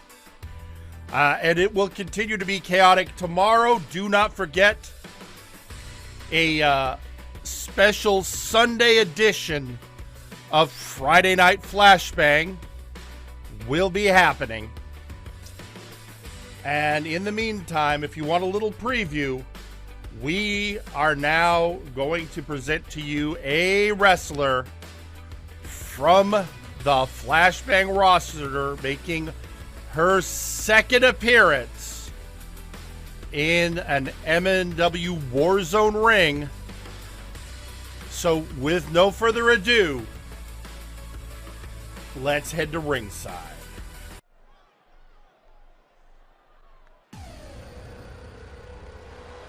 The following match is scheduled for one fall. Introducing first,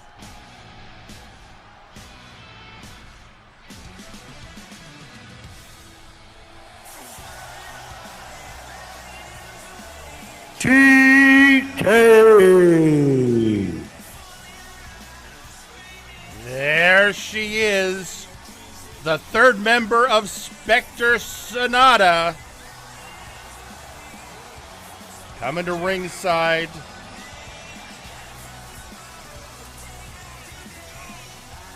So we now have our standing question: who is going to emerge victorious this time?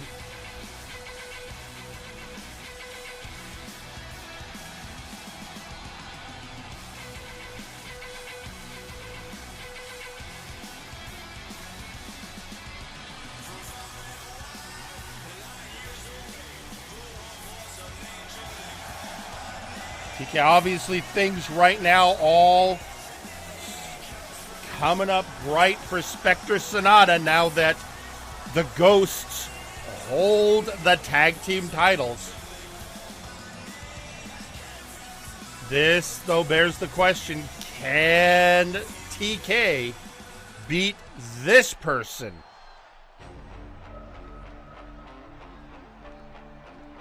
And introducing their opponent,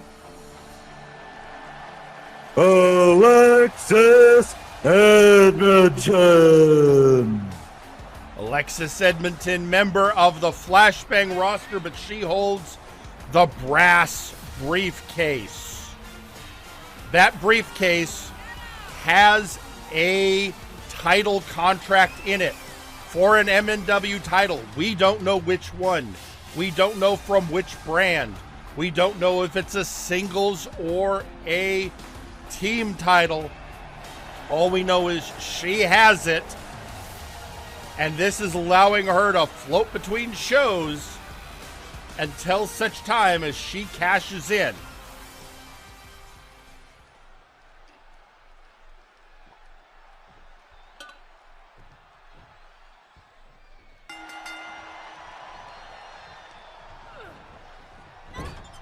Into the corner goes Edmonton. Kick to the shin from TeeKay.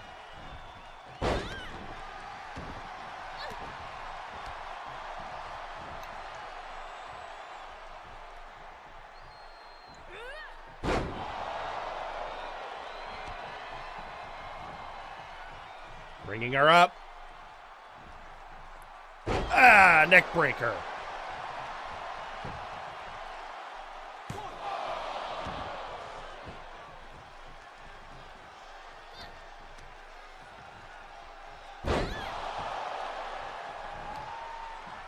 Now, again, correct me if I'm wrong.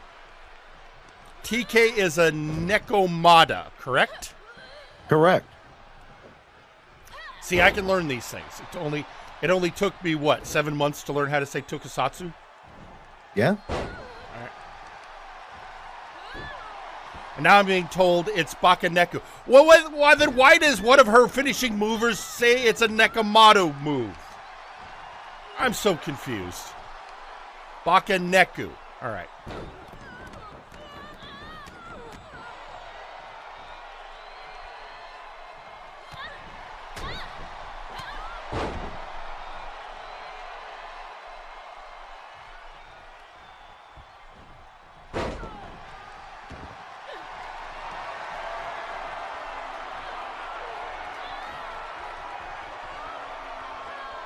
Meanwhile, TeeKay getting her leg swept by Edmonton.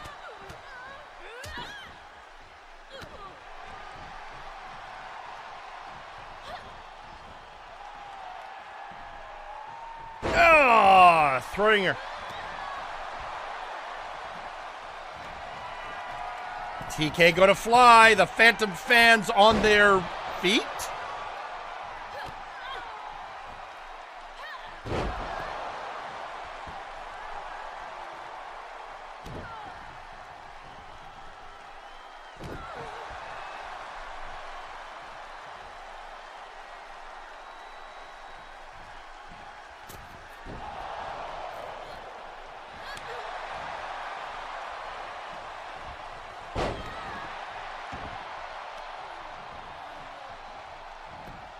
And swept again by Edmonton.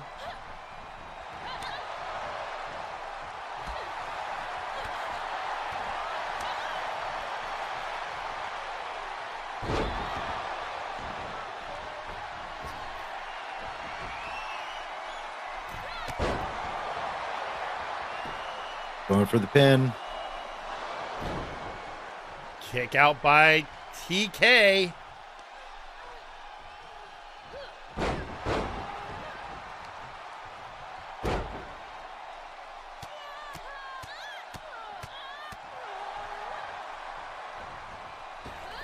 Oh, nobody home.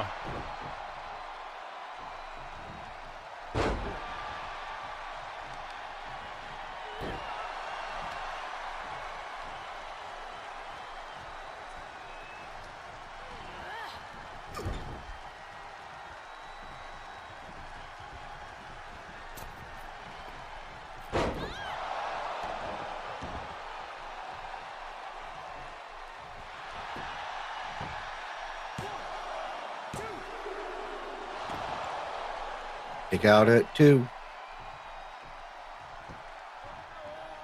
TeeKay setting up. Oh, blocked by Edmonton.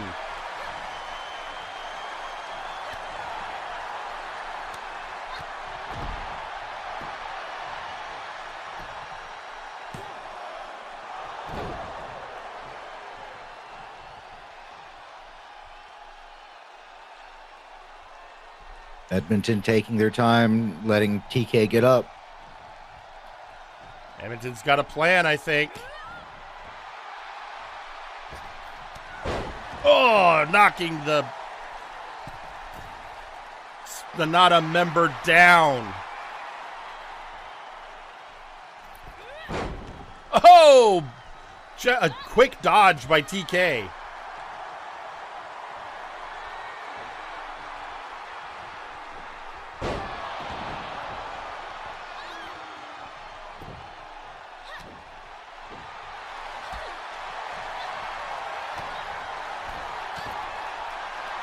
And up Edmonton goes and out the outside.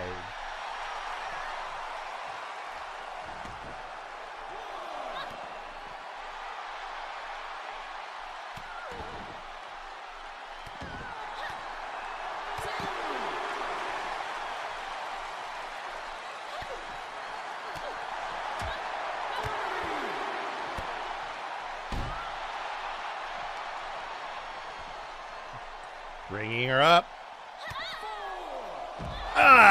DDT on the outside.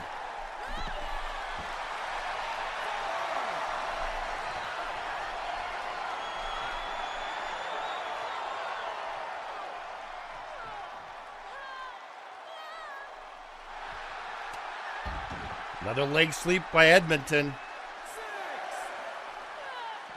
And throwing her back in the ring.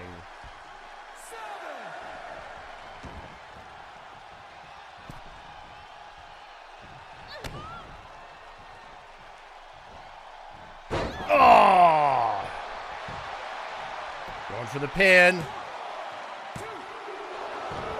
Kick out at 2.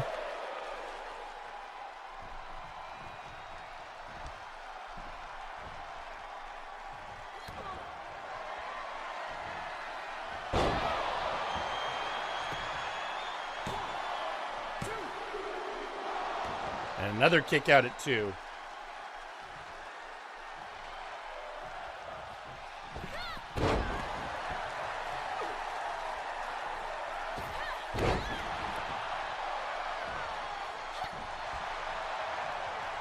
Bring her up.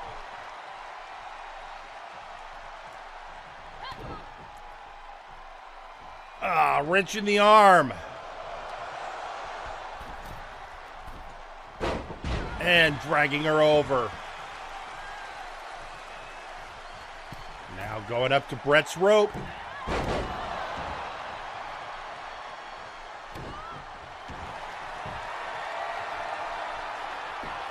Tying her up in that tequila sunrise. Is this going to be it? Can TeeKay survive?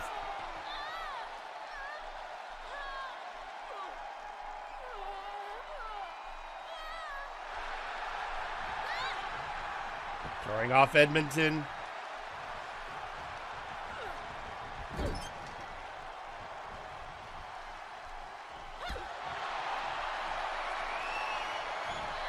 Edmonton's got her low. Float over by TeeKay. Oh, chopping at the leg.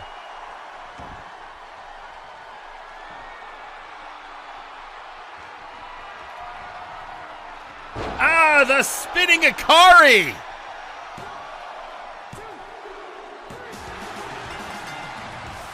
And your winner, TeeKay. Well, TeeKay wins. TeeKay beat Edmonton. Edmonton came out to flex on Warzone with the briefcase.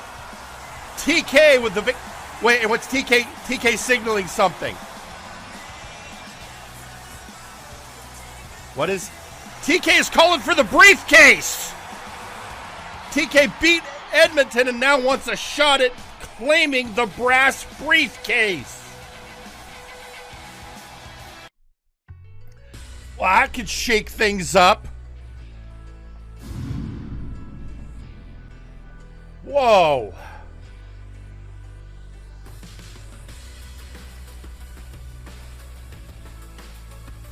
A big win. A huge win. But now the question that we've got to get answered is, will Alexis Edmonton answer the challenge TeeKay is making, saying that she's calling for that brass briefcase? So, with that stated, folks, it is time.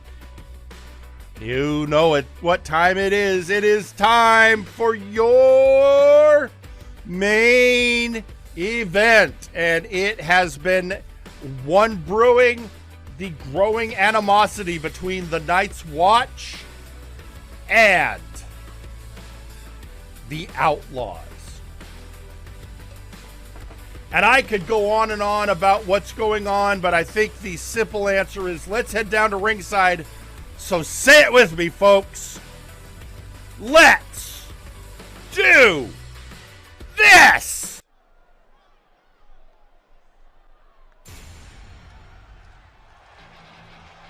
The following match is scheduled for one fall and is your main event. Introducing first, Gunner Birch. Gunner Birch, the interim leader of the Night's Watch, while Alistair Evergreen is off taking care of other matters.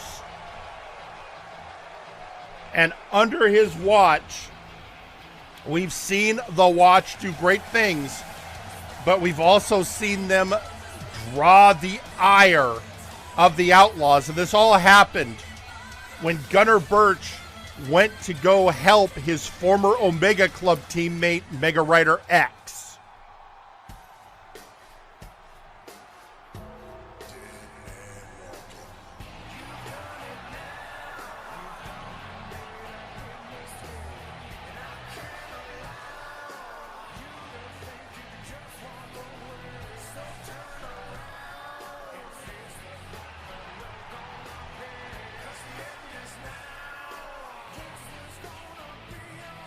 There he is, folks. CJR Killer. 1/3 of the out. Used to be, I would be saying 1/2 of the Outlaws. Now 1/3. Now that they have Nakano Kirishima in their ranks. And again, it was Gunner Birch blocking Nakano Kirishima after CJR Killer attacked Mega Rider that set the stage for what we're seeing right now.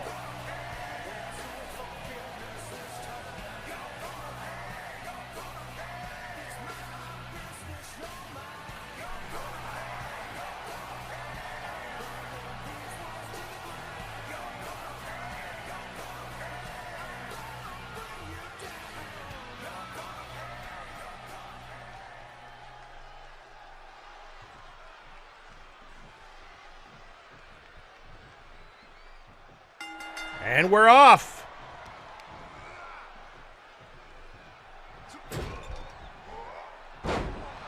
And right off the bat, Gunner Birch taking charge.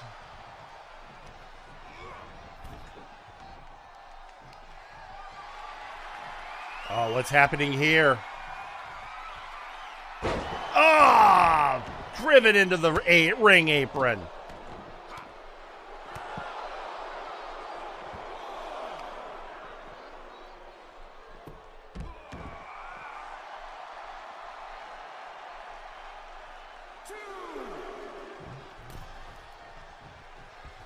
And Gunner back in the ring. CJR doing a little flex.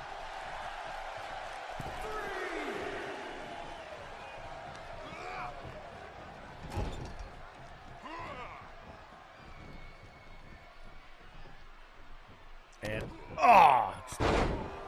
bringing him down.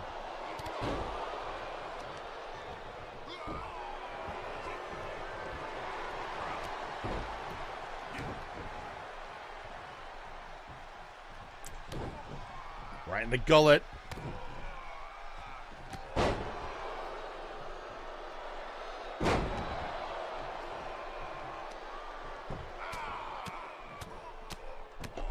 Just pounding on him.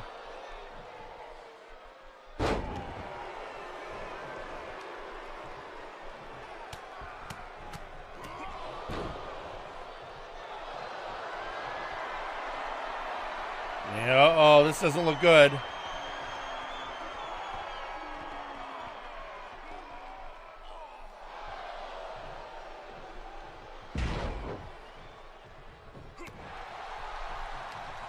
Gunner stalking CJR, picking him up.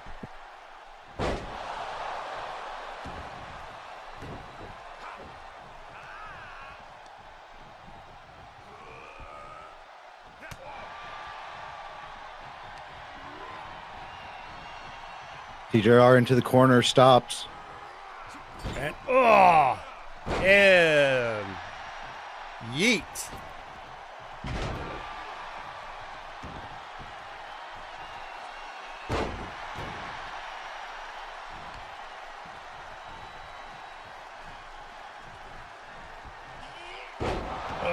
Down he goes.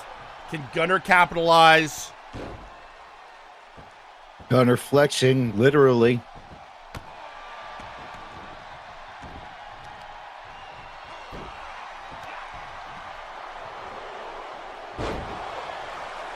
Not many people can pick up CJR Killer like that.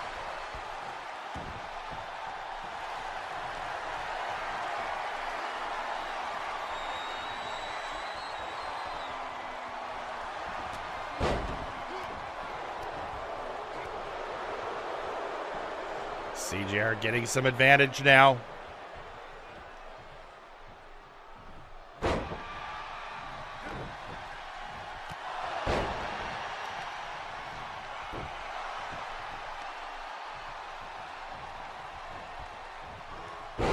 And a spinning neck breaker. Can he get the pin?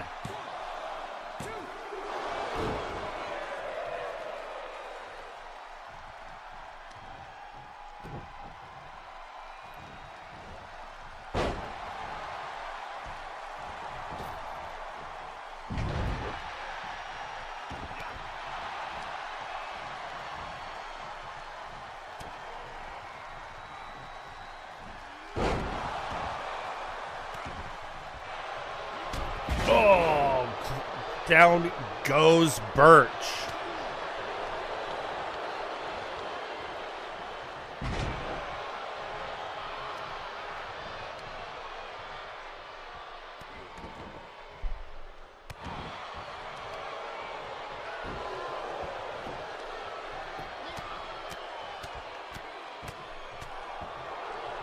Rain in the blows.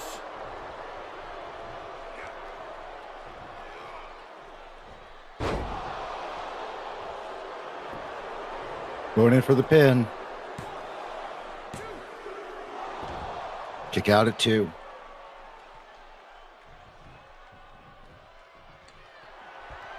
This doesn't look good. And he's got Birch dead or alive. I'm going to go with dead. Or not.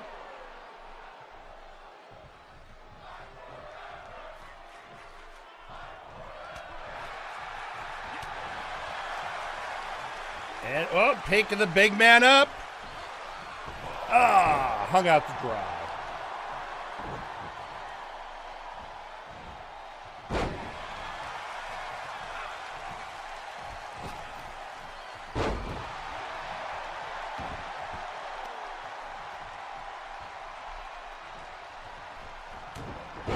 Discus punch.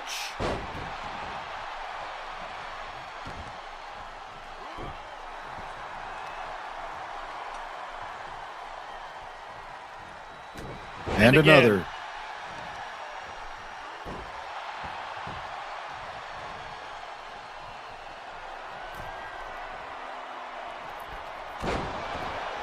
Top rope elbow.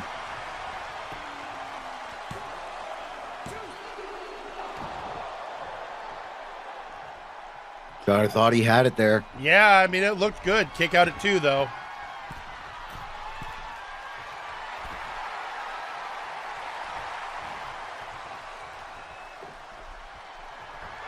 Oh! TJR getting out in time, delivering his own elbow. Yeah, almost ate that diving cannonball senton.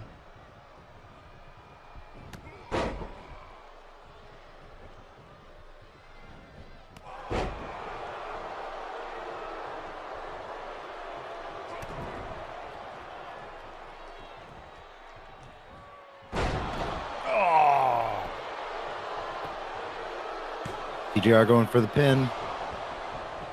Can't get a 2 count.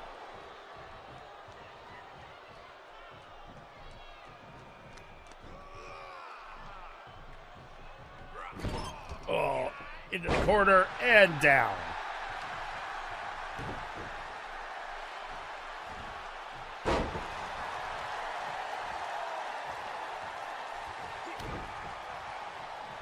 This looks like, yep. Pump handle, X Factor. Wow. Still not enough.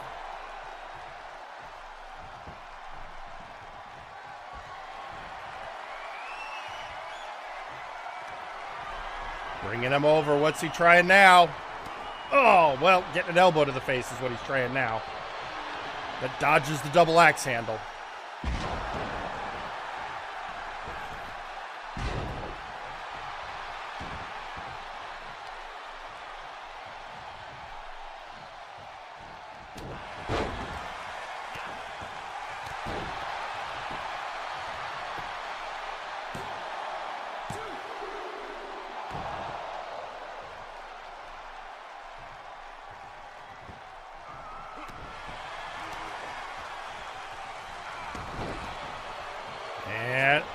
Stomping on him. Oh. Gunner able to counter.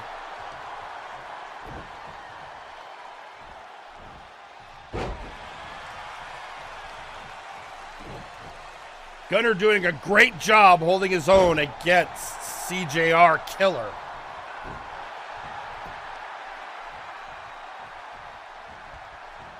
Now swinging neck breaker, going for the pin. Kick out at 2. I mean, he is a tough customer.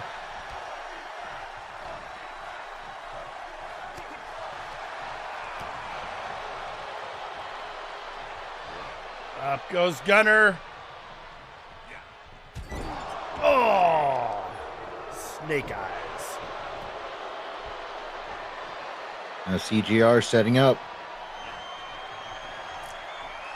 Another dead or alive!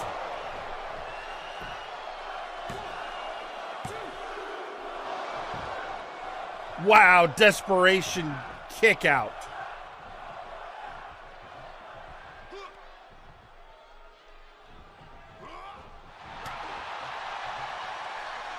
Float over. Hung out to dry.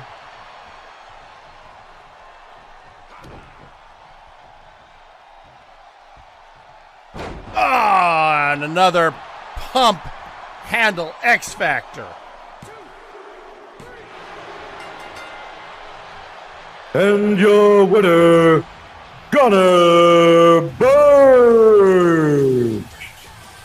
And Gunner Birch pulls out the victory.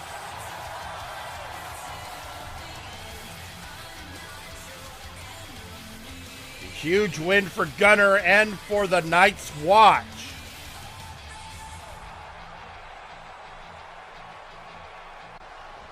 Whoa, it's there in Morecroft. CJR's longtime partner. I guess he doesn't like seeing CJR lose to the Watch. Come on, the match is won. I guess this is about what I expect from the oh no. He's threatening the ref. Wait. That's Alistair Evergreen! Alistair Evergreen, the leader of the Nice Watch, the Hardcore Hound, he's back! And he's saving his partner!